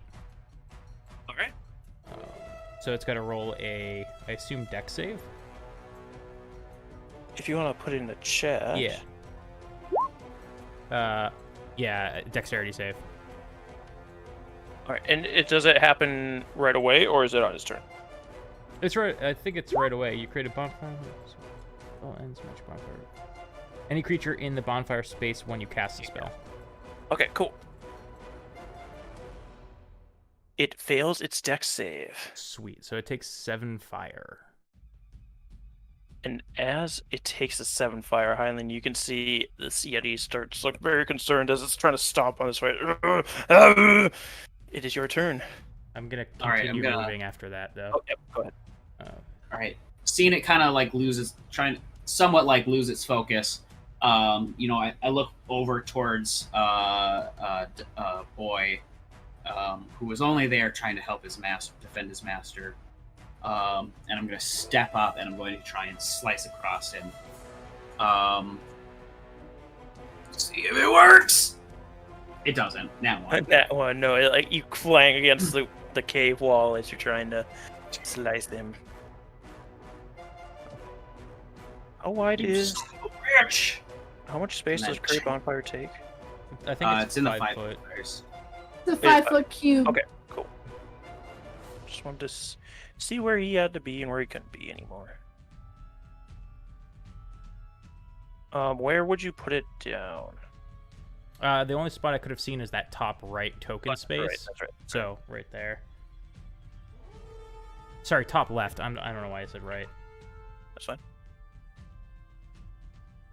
All right, Zavros. I love that half speed, bruh. I guess I'd move 15 foot up. So you see about half his token or what? Like looks like half of its token, but I'm not sure. How much cover would this thing have? It has about half cover from you. Here. Okay, so with that, I would just try to focus my Slayer's Ire on it to just try and shoot an arrow at it. Okay. The Slayer's Ire just adds damage on top, right? It doesn't Yeah, add anything else. it's every first attack each round.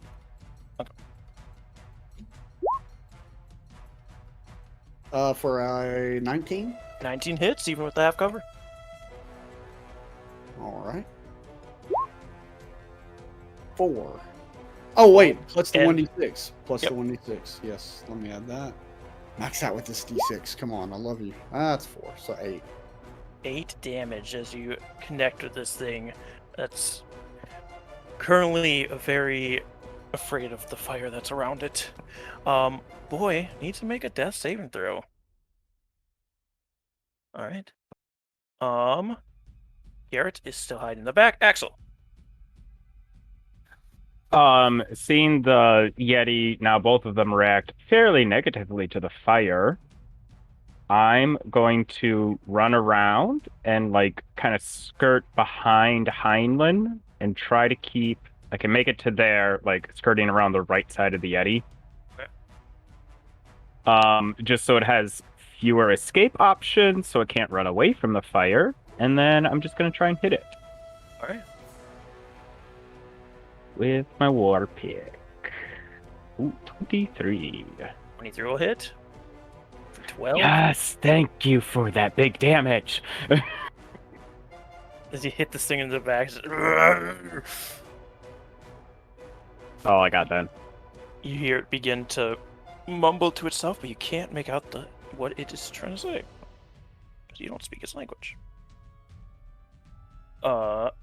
Celeste, you are somewhere. There you Yeah, I'm somewhere. That's all right. That's quite right. All right, so I'm gonna move up 5, 30, 10, 15, 20, 25. I can kind of see it. Oh, I can see a dead dog. Okay. I'm going to. How far away is it? It's in range.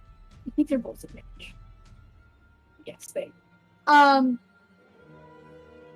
going to pull out my stake, and as a bonus action, I'm going to use a healing light on boy. So that's a d6.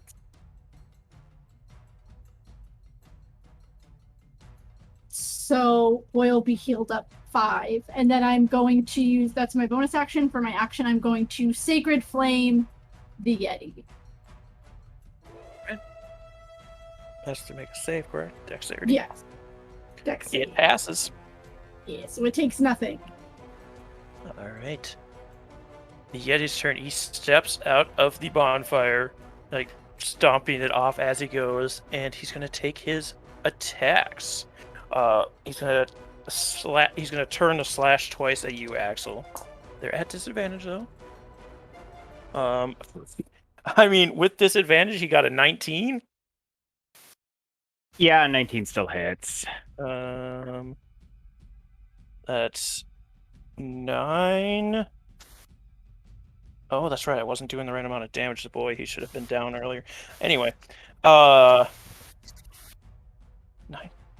18 slashing. And 5 cold, half to 2.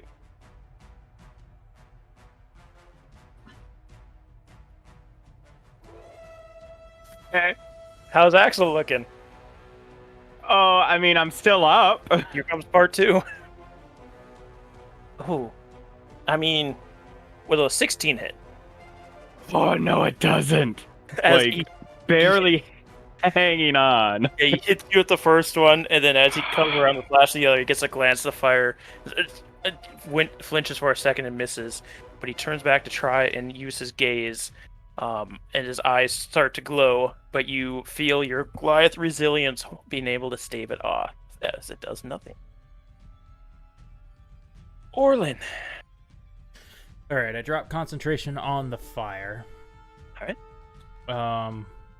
I peek around the corner, and I'm going to, again, shoot this ray of sickness at this Yeti level 2. Alright. So for 21. He'll hit. So it does 15 poison damage, and then he has to make the con save. Alright. Just do this. And the con save for this guy, he got a 21. Ah, yeah, he passes. Damn it. I want him to be poisoned because he gets disadvantage on attack rolls. So, but shit. All right. I guess what I'll do is I'll make way for people to come through. So Orlin comes across and down behind boy here. People can come in. Heinlein. Don't turn your back on me.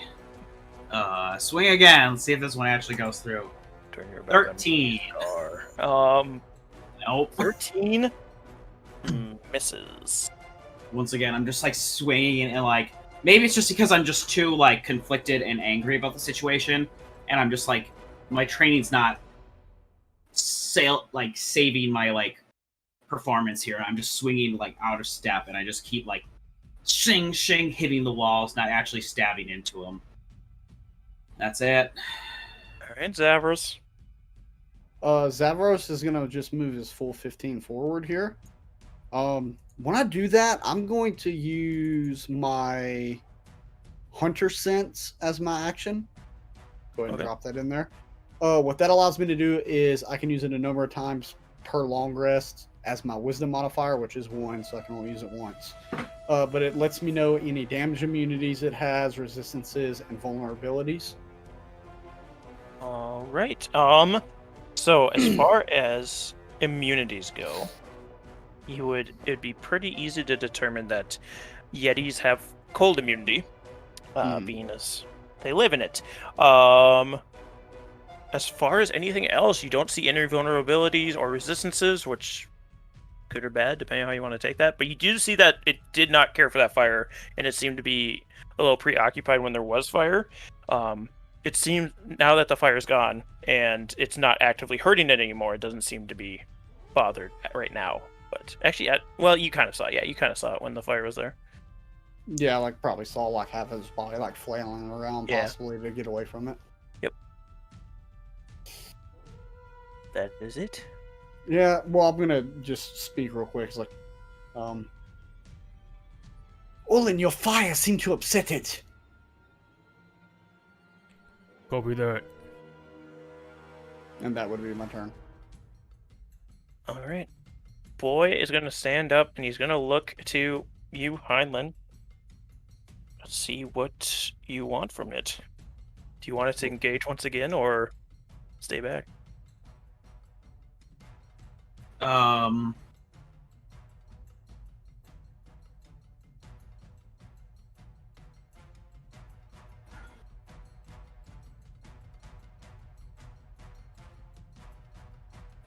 It gets up, it like yips at me. Frustrated, I turn to it, seeing what it wants. I guess I'll just say, protect your master. All right. He will move to go stand as a last line of defense to Garrett. Knowing that he doesn't stand much of a chance to begin with, but if he has to, he will. Axel. Just taking this massive hit from the Yeti and managing to block its second attack.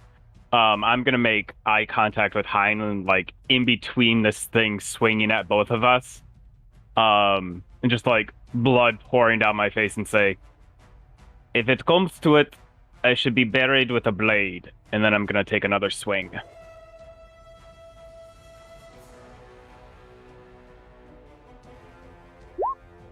Okay, hits. Not a nat, but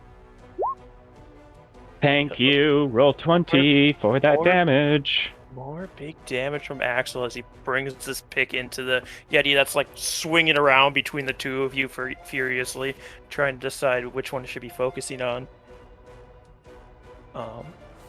Celeste. Okay, yeah, I'm gonna move up some more. 10, 15, here's 20. Okay, I can see.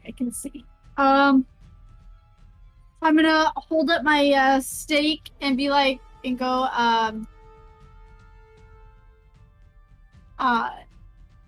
big man, take this and take out the big Yeti. And I'll cast, use my bonus action to cast Healing Light on him. So this, pure yellowish gold energy comes out of her stake, and it's a 1. And then for my action, I'm going to Eldritch Blast the Yeti for a 12 to hit. 12 does not hit.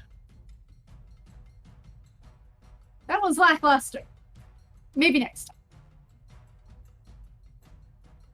And that'll be Celeste's turn. Okay, cool.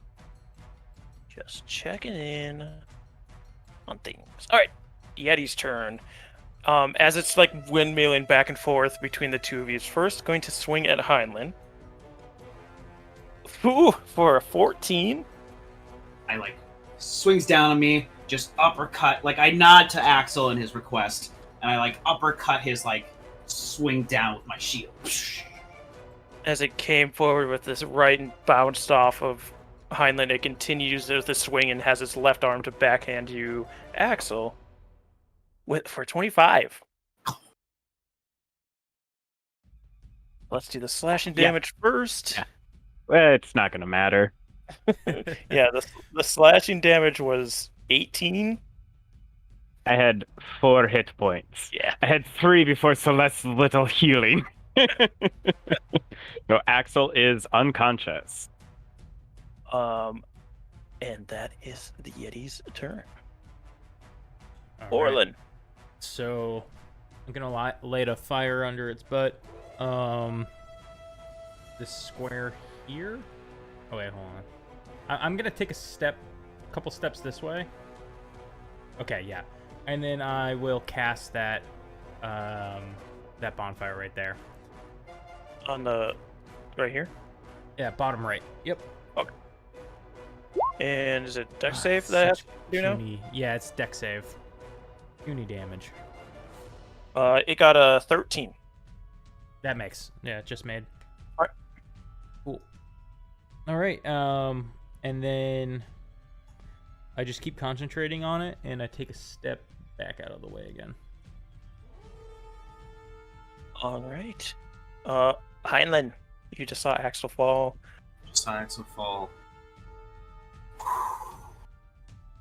Take a deep breath and we'll see if something comes out of this. 4 hits in. Let's see if I can do something. 12, no. 12 does not hit. It's still not enough to like sober me up in this moment, and I'm just. That's it. Zavros. Zavros is going to move just in front of Heinlein here, not behind Heinlein, in front of Orlin. And I'm just gonna start pelting with an arrow. Love me. 17. A 17 hits. All right. So here's the first 4 piercing. Man, I love those 4s. And here comes the D6. 2. So 6. All right, do 6 damage as this arrow hits the tough hide of this Yeti, and it swings back around, coming around for another round of attacks. Boy is in the back. Garrett's in the back. Axel, I need you to whisper me a death saving throw, please. I think this is Axel's first time doing these. All right. Is indeed. See how they go for you. Hopefully better than some of the other people's here. Celeste. Mine were pretty bad whenever I was doing them. I always roll a nat 1 when I roll death saving throws. Always. Yeah, I'm gonna kind of do much of the same thing I just did before. All right. And she kind of takes her stake out and kind of yells at it. And it's like, you need to do better this time. And she doesn't throw it, but she like whips it out. And for a bonus action, she casts Healing Light on Axel again. For 1. I mean, he's up.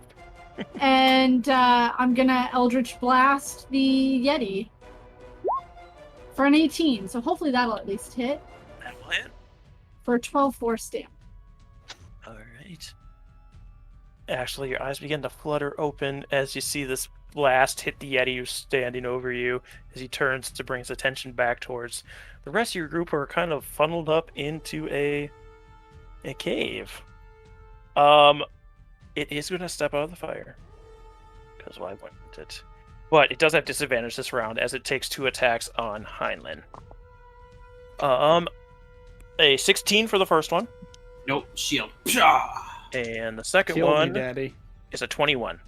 21. And as I it opens me up as I go knock the first hand off, but then he's able to get me with the next one. The slashing damage is a total of 14. Okay. And the cold damage is an extra 8. Okay. So, what is that? 22? Yep. And as it sees all of these new allies coming in, it's going to turn to look at you, Zavros. I need a Constitution saving throw from you, please. Damn. Love me. 18. An 18 just passes as this thing glares at you, yeah. and you start to feel the cold take over. You're able to shrug it off as well. You feel something reaches out to you to help you push through, but you aren't quite sure what. Orlin. I move the bonfire 2 squares to the left there. Alright. And make that deck save. Make that deck save. But don't 6. make it. Ah, he fails. Nice. Yeah, so it'll take 6 fire. Alright. As you see, his fur begins to burn up again. You can smell the burning hair on him. As he again tries to stamp it out. Heinlein. It's kind of a sobering moment as this thing slashes into me finally, and I'm feeling the pain and the adrenaline's coming back. Heinlein disengages his fighting stance, swings his sword, and slams it into the ground, and his shield in front of it. So it's shield pointing down, his shield like that. And he's if nothing else, you will not pass here and lay your fingers on another one of these people. And with that, I'm laying on hands myself for 10. All right. So I'm kind of just blocking his way now in.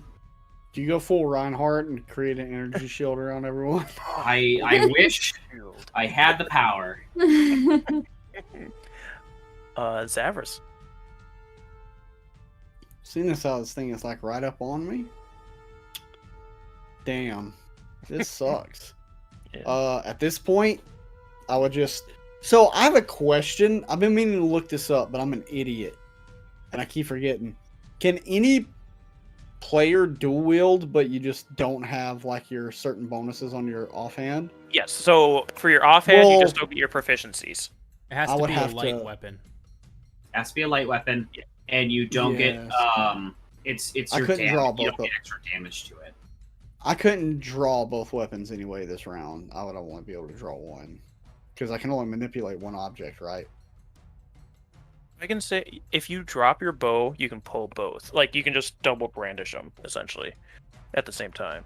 Short, It's not like you short use one sword's a hand to light pull out a weapon, sword, hand right? it to the other hand, and then pull out another sword. You're grabbing Yeah. them both at the same time.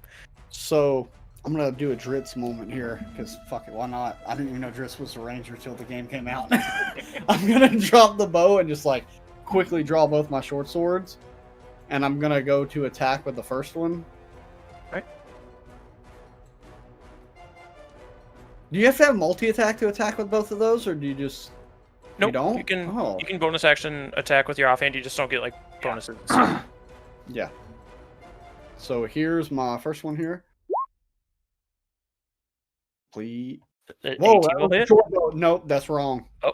I did my... No short sword. Why do I have a +2? I shouldn't have a +2 to that. You don't. It's just the 16. Just Okay. Okay, that still So hits. 16. Okay. So here's the damage for the first one. It's 4 piercing. And then for the other one, I don't get a bonus on my damage, right? It's just a flat 1d whatever. Does he still get his dex? I know he doesn't get proficiency. No, he. I thought It's you just a don't flat get your. 20. I thought you didn't get your. I thought it was just flat damage, but no, I think it's just damage effects. Yeah, so on your offhand attack, you still have proficiency with the weapon, but you don't add your dexterity to the damage, because that's what the Yeah. dual wielder. But the Fighting style, it's the like same. that. It's just the damage. Yeah. Okay. Yes. So I'll go ahead and make my second attack. That's only a 9. It's only 9. That doesn't hit. As you see the first one slash him, and he's able to smack away the second one. Boy, and Garrett and Perry Lou are in the back still. Actually, you are up at 1 HP. I just like, as my eyes open up, I'm like, they are not done yet. And like, as I'm lifting myself up to stand, coming down, and if I hit, it'll be a cool thing. And if not, then I'll just stand up. I just stand up. Oh, I whispered that. Oh well, it's fine. Yeah, it was a 10, y'all. it was a 10, I yeah. missed. He whiffed, which might be good because the Yeti doesn't get his attention drawn away to you. I yell at it though. Like, still as I'm standing up, I go, I am not finished with you yet. And then obviously, whiff right next to it.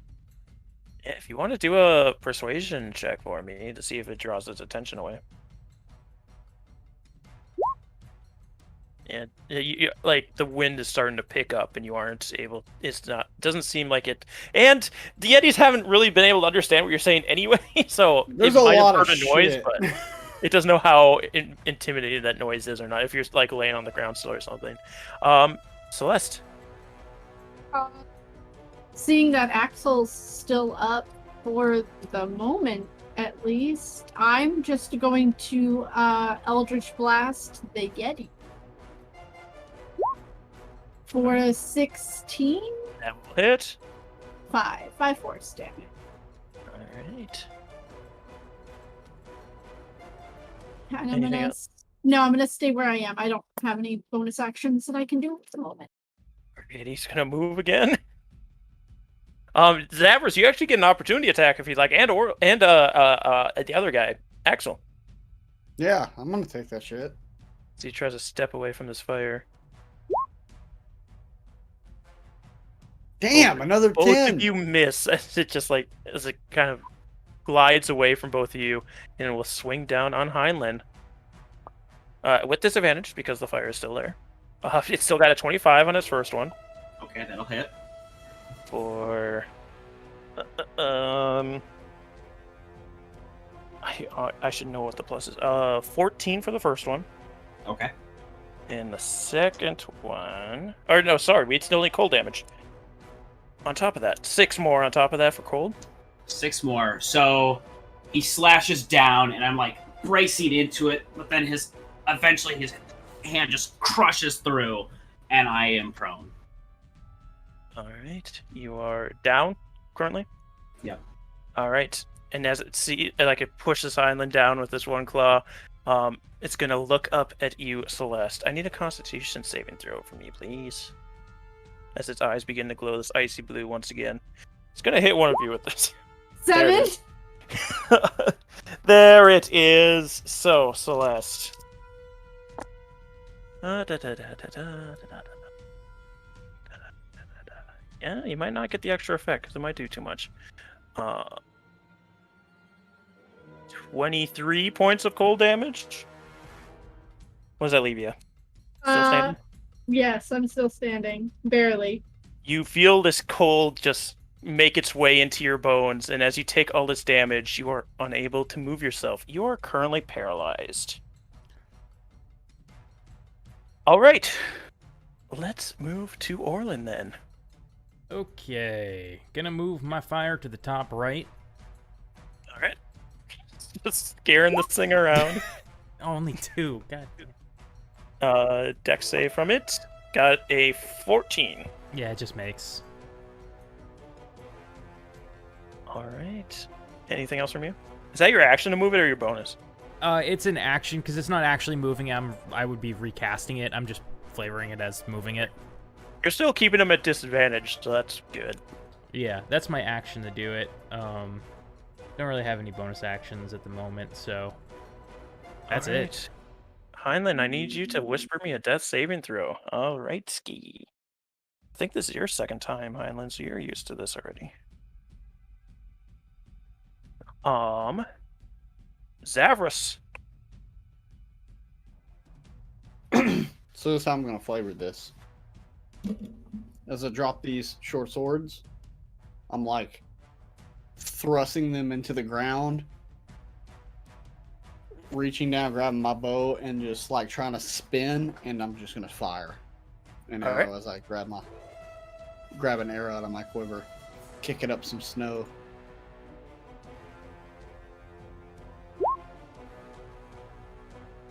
Let's say 15. 15 will hit. Sweet. I'd really hate to flavor that and miss.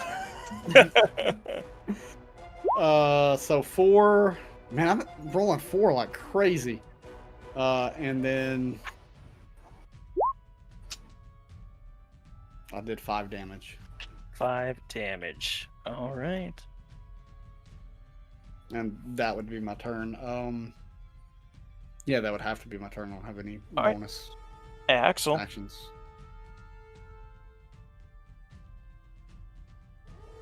I want to do something cool, but I think it's gonna fail because the Yeti's super strong. I mean, do what you must. Fuck, but it's so cool. I'm gonna do it. I am going to taking a step forward and seeing Heinlein has also fallen now. I'm gonna look at Orlin and say, "Go. You can come back for us at a different time. I'm sure I'll have good parts as well." And I'm going to essentially try to like body tackle this Yeti, and I'm going to try and do a push attack so that it moves further down the hallway.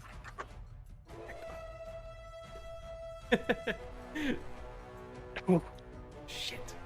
Athletics. 22. Yeah, you're able to push him. Is shove only 5 feet, or is it 10? 5 feet. 5 feet. So it does move. It's weird with large creatures. He does move here. I'm then going to take a step forward that my allies have an exit.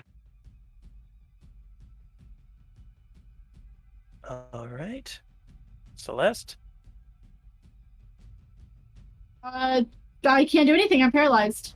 You are paralyzed. But what you can do, at the end of your turn, you can once again make your Constitution saving throw. Oh, okay. I'll do that then. 7. You stay paralyzed. The Yeti is going to swing at you. Is it the start of the turn? Does it take more damage, or is it just that? No, first it has to move through or end its turn in.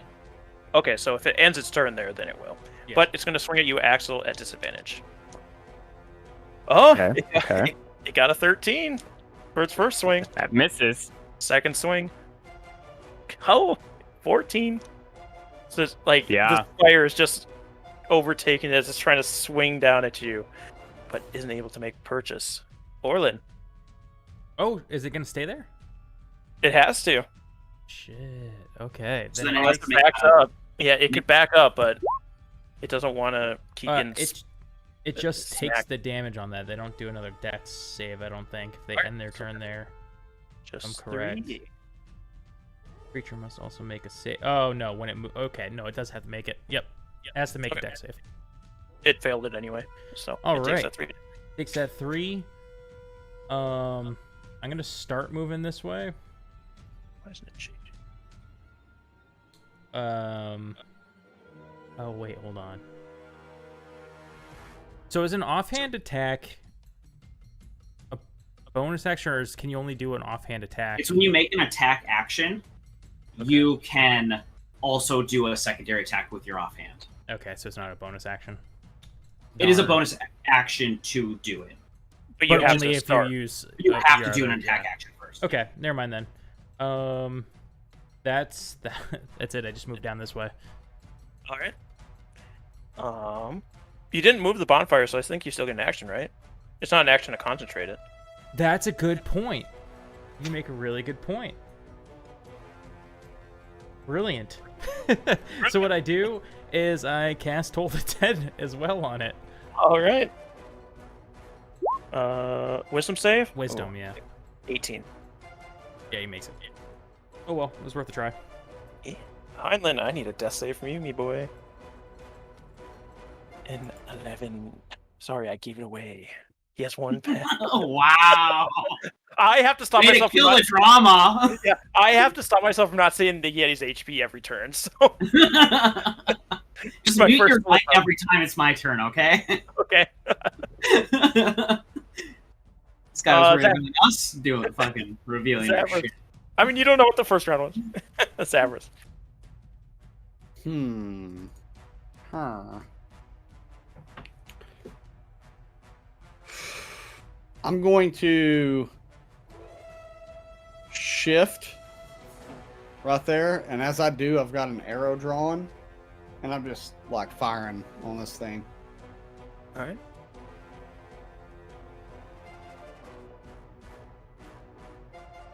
There it is. Woo! That'll hit. 25. Yeah, that'll hit. Oh, I actually rolled above a 4. Got 8, baby. And Let's do your the extra damage on top of D6. that. Yep. Yep. It's only a 2, but it's 10 damage. Hey, that's good damage though. As you find purchase right under the rib cage of this Yeti, as he's burning and being shot at. As I look currently. through the flames. Through the fire and the flames, we carry on. Axel. I'm just going to try to swing at it. A crit 25 will hit. Yes!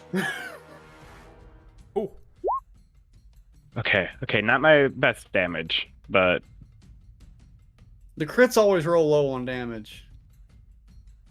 Yeah, you were rolling higher than that in normal damage. yeah. Yeah, But as yeah. I just battering the Spore Yeti. just take another swing at it, I see that everyone else is still here. And I look at them and go, at least back up more so if I go down you can run quicker. we're not going anywhere without you. Okay, I'm a big body to drag, though. Sorry, Axel, you're stuck with us. I need a Constitution saving throw from Celeste. A 19! As you're able to push the cold out, you are no longer paralyzed, but that was the end of your turn. Yep. So, next round, you'll get to see everybody die unparalyzed. So, as this Yeti's going to once again swing at Axel, who's been trying to back him up this mountain path. Gee whiz, he's rolling bad now. 14 on the first one. That misses. And a nat 1 for the second one. Oh. It's starting to look haggard, swinging around while it's in this fire, and it's going to look around wildly, looking at all these people who were able to avert its gaze and see you, Orlin. I need a Constitution saving throw. I knew this day would come. Steel yourself. 16. 16, not enough, as you feel the cold start to pierce your bones. As you take... Yeah, you're down. I know your HP. You take 26 points of damage. Oh, that's just enough. I mean, it's 1 over just enough. Yeah, I forgot you had false life, but yeah, just 1 over enough to take you, and you see Orlin goes stiff as this cold starts to take him over, and he falls. My first time. This is your first time too. We're getting everybody here. I think Zaver's the only one that hasn't gone. Well, Celeste hasn't either. We'll get them. Orlin, whisper me a death Yeah, saving. but Dido has. So my concentration drops. So has Tommy. It does. Yeah. Let me roll a whispered roll. Still trying to figure out how to do this actually. If you actually go to the die up top on the bar and then click the GM and then go to your D20 and click it, it will whisper that roll to him. This one, oh, the audience will be able to see it. I just realized, but Nobody look at the stream. nobody. All right. Close it. Yeah, close the stream. Close the stream. Everybody leave. Heinlein, you're also making death saves, so I need one from you now. Oh, I found All right. Zavris, it is now your go. Zavros has resigned to die in this icy tundra. He lays down. He immediately runs towards the cavern and jumps into the chasm. No, All right, you're gonna take 8d6. no, hey, fuck you as a joke. Shit. That was actually a joke tax. That's what he was saying. It was a This joke. sucks I don't so allow those bad. jokes, so I'm killing you for it. Fuck it, kill me with a purple worm. I don't care. I got another character already made in my head. Zavros seeing Orlin is down, Highland is down. There's like nothing I can do except attack. Let's get creative here. Well, it's too late to be creative. He is going to...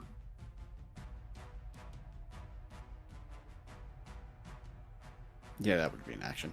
He's gonna just freak out when he sees Orly. He's like, no!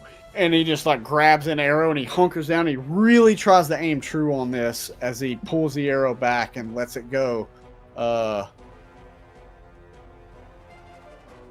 That's a shit roll.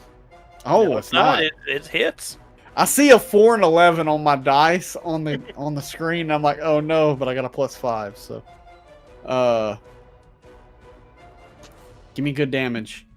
5 plus my 6. I hope I max this out. Come on, let me max it. Close enough. 10. Oof. Yeah, It's not a Again, lot, but just another arrow like directly next to the other one that was right below its ribcage, and it staggers forward a bit. But it's still gritting its teeth and holding in. Axel, I'm gonna scream at it as loud as possible. bring back as it.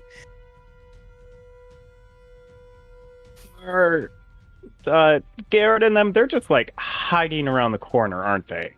They are hidden further back in the cave. Yes. Fucking I want someone to get out of here alive. So I'm gonna try and hit this stupid thing. 13 misses. 13. Misses. This thing staggered forward. It finds enough energy to just push the war pig away. I'm not down. I'm at 1 HP. You are at 1 HP. That's right. I'm a You can freaking take your half-orc. turn then. Oh, That that's half orc right. be helpful, bro. Would my I forgot about that. concentration have broke? No, You still you have have to to roll a roll. con save. you'd have to roll Yeah, a con save. That's Yeah, true, it- and it it- would have had to been high. It's still doable. Yeah, no. Mm. And So it was No, not with a 10. yeah, not with a 10. The yeah, fire it would have had to was be a 12, I think, because he rolled 26. Half It rate would or have to be something like that. 13 then. 13.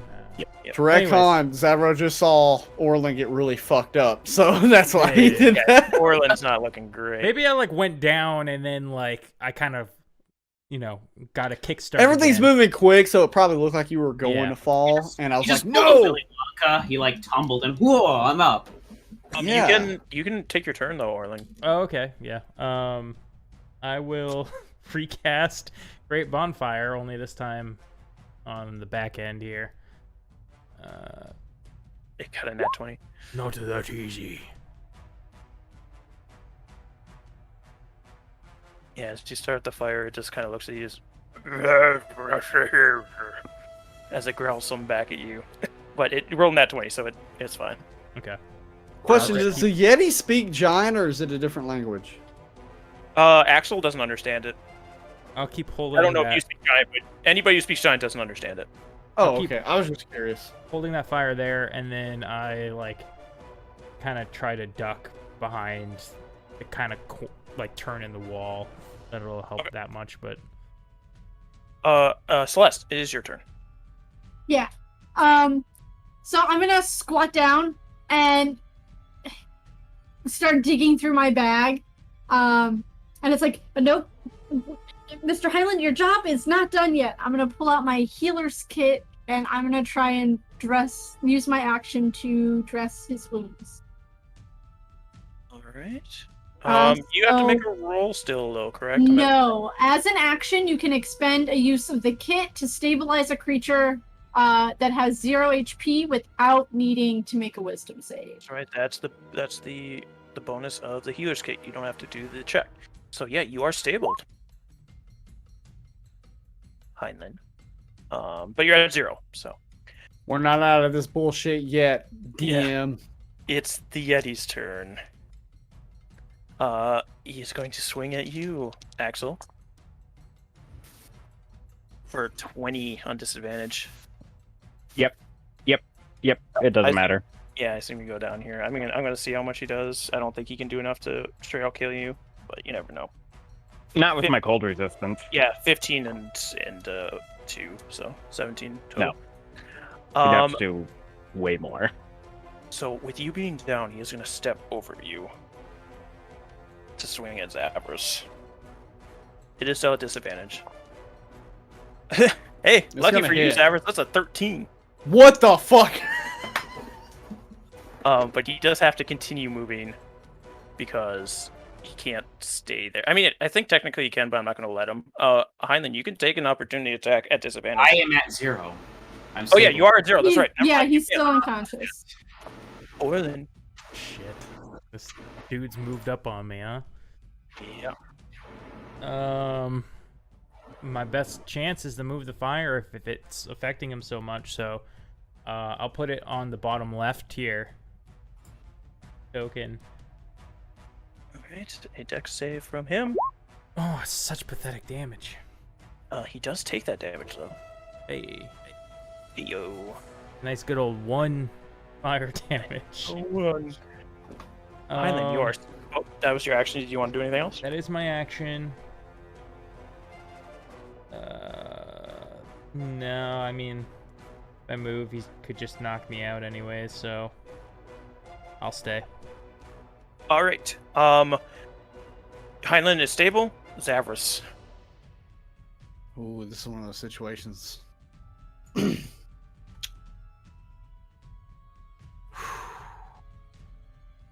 I want to barrel roll kind of out of the way to get like to here. You would take an opportunity attack. I would. I will take an opportunity attack to do that. All right. Where are my d20s? It is at disadvantage because of the fire. God damn, it's a 28. Yeah, you definitely hit. Where they slashing? It's 14. Hold 10. Oh my god. I'm up though. I got really fucked up in the process. Oh, you're still up after what is that? 24 damage. I have 4 hit points left. Oof, duh. As he just like fucking pelts me as I like barrel roll, he like I would assume he just digs those claws into my back. Race across your back as you're rolling away. And I want to spin, and I would just want to just start shouting at it, trying to draw its attention as I fire my arrow. All right.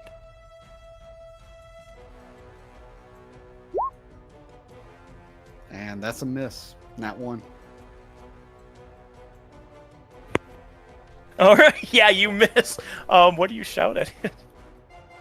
I'm like grunting and yelling at it, just imitating the weird shit that's been coming out of its mouth. I don't know what it's saying, but I'm just like imitating it, like just yelling as best I can. You're imitating it, imitating us. Yes. Because I think that's what it's doing. It's trying to imitate us.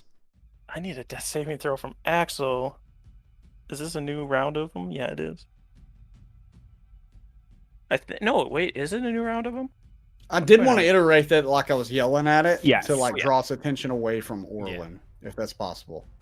Yes, I was Yeah, down it and already then kind came of back up. had its attention on you. But yeah, I Okay. forgot because Yeti took an opportunity attack and threw me off. I thought it took its turn, but it was an opportunity attack. All right, Celeste. I'm torn, but I think I'm gonna cast Eldritch Blast at the Yeti. For an 11, it's gonna miss. It does miss. But I'm gonna move over here to behind Act. All right. Yeti moves forward. He's gonna swing at you, Zavros. I'm gonna go At down. disadvantage. 16 I'm down immediately. Yeah, Doesn't just- matter what damage it does. slaps Zavros down, and Zavros hits the ground. Takes its second swing on you, Celeste. For a nat 1, so you are able to, like, as you're like ducking between everybody, you're able to make it past him. Good, because I'd be down too. Yeah, and everybody's gone through its gaze so far. So I This think is a we'll- fucking roller coaster. I mean, Orlin. I gotta talk this out because I either risk it. So this is my thought process here. I move the fire onto the Yeti and then I box it in by standing behind it, and then it can't move, so it has to take the fire damage on the end of its turn. Everybody in front of it's prone, so it can go back into the cave. Everyone is. Yeah, Heinlein's prone. He's stable, but he's prone. Zavros is He down. would have to move. Celeste He would isn't, have to move but- either. Oh yeah, they're prone. I don't It think could go into the That's cave. true. I'm the he only could one step not to prone. the right, but he would still be in it if I put it to the right. Yeah, you 'Cause could like. he can't move because Heinlein's still up, right? No, Heinlein- I'm No. Oh, that's unconscious. right. He just doesn't have the unconscious thing on him. Okay, I Yeah, see he's then. Stable, or he's stable, Well- but he's. Yeah. No, this still strategically makes sense. If I put it here, right? If I put the fire here, even if he moves up and stands over their bodies, he's in the fire. Even if he moves right, he's in the fire. He won't be able to move down because I'll be behind him. So he has to take fire damage if I put it here. But he could easily just turn around, smack me, and then we're all dead. So it's whether we want to keep somebody alive or not.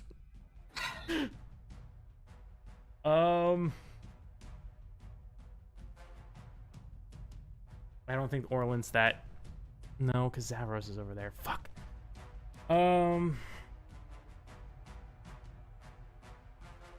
Yeah, I'm gonna move the fire to here.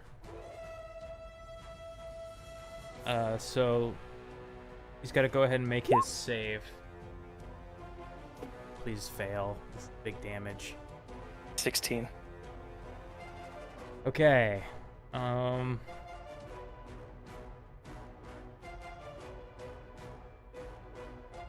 cannot decide for the life of me what to do here. I'm gonna run. That way. Okay. Orlin begins to run. Heinlein, you're fine. Zephrys, I need a death saving throw whispered from you, please.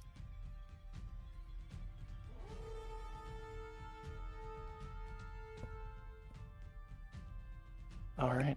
Zephrys, you start to feel yourself come to consciousness. But it's strange because you're not cold anymore. Your eyes flutter open, and above you stand these tall, looming trees, casting shadows over you. It's Axel's turn. Death saving throw.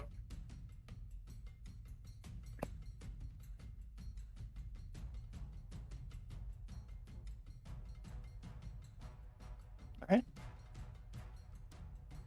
Oh, Celeste, you're still up. What would you like to do?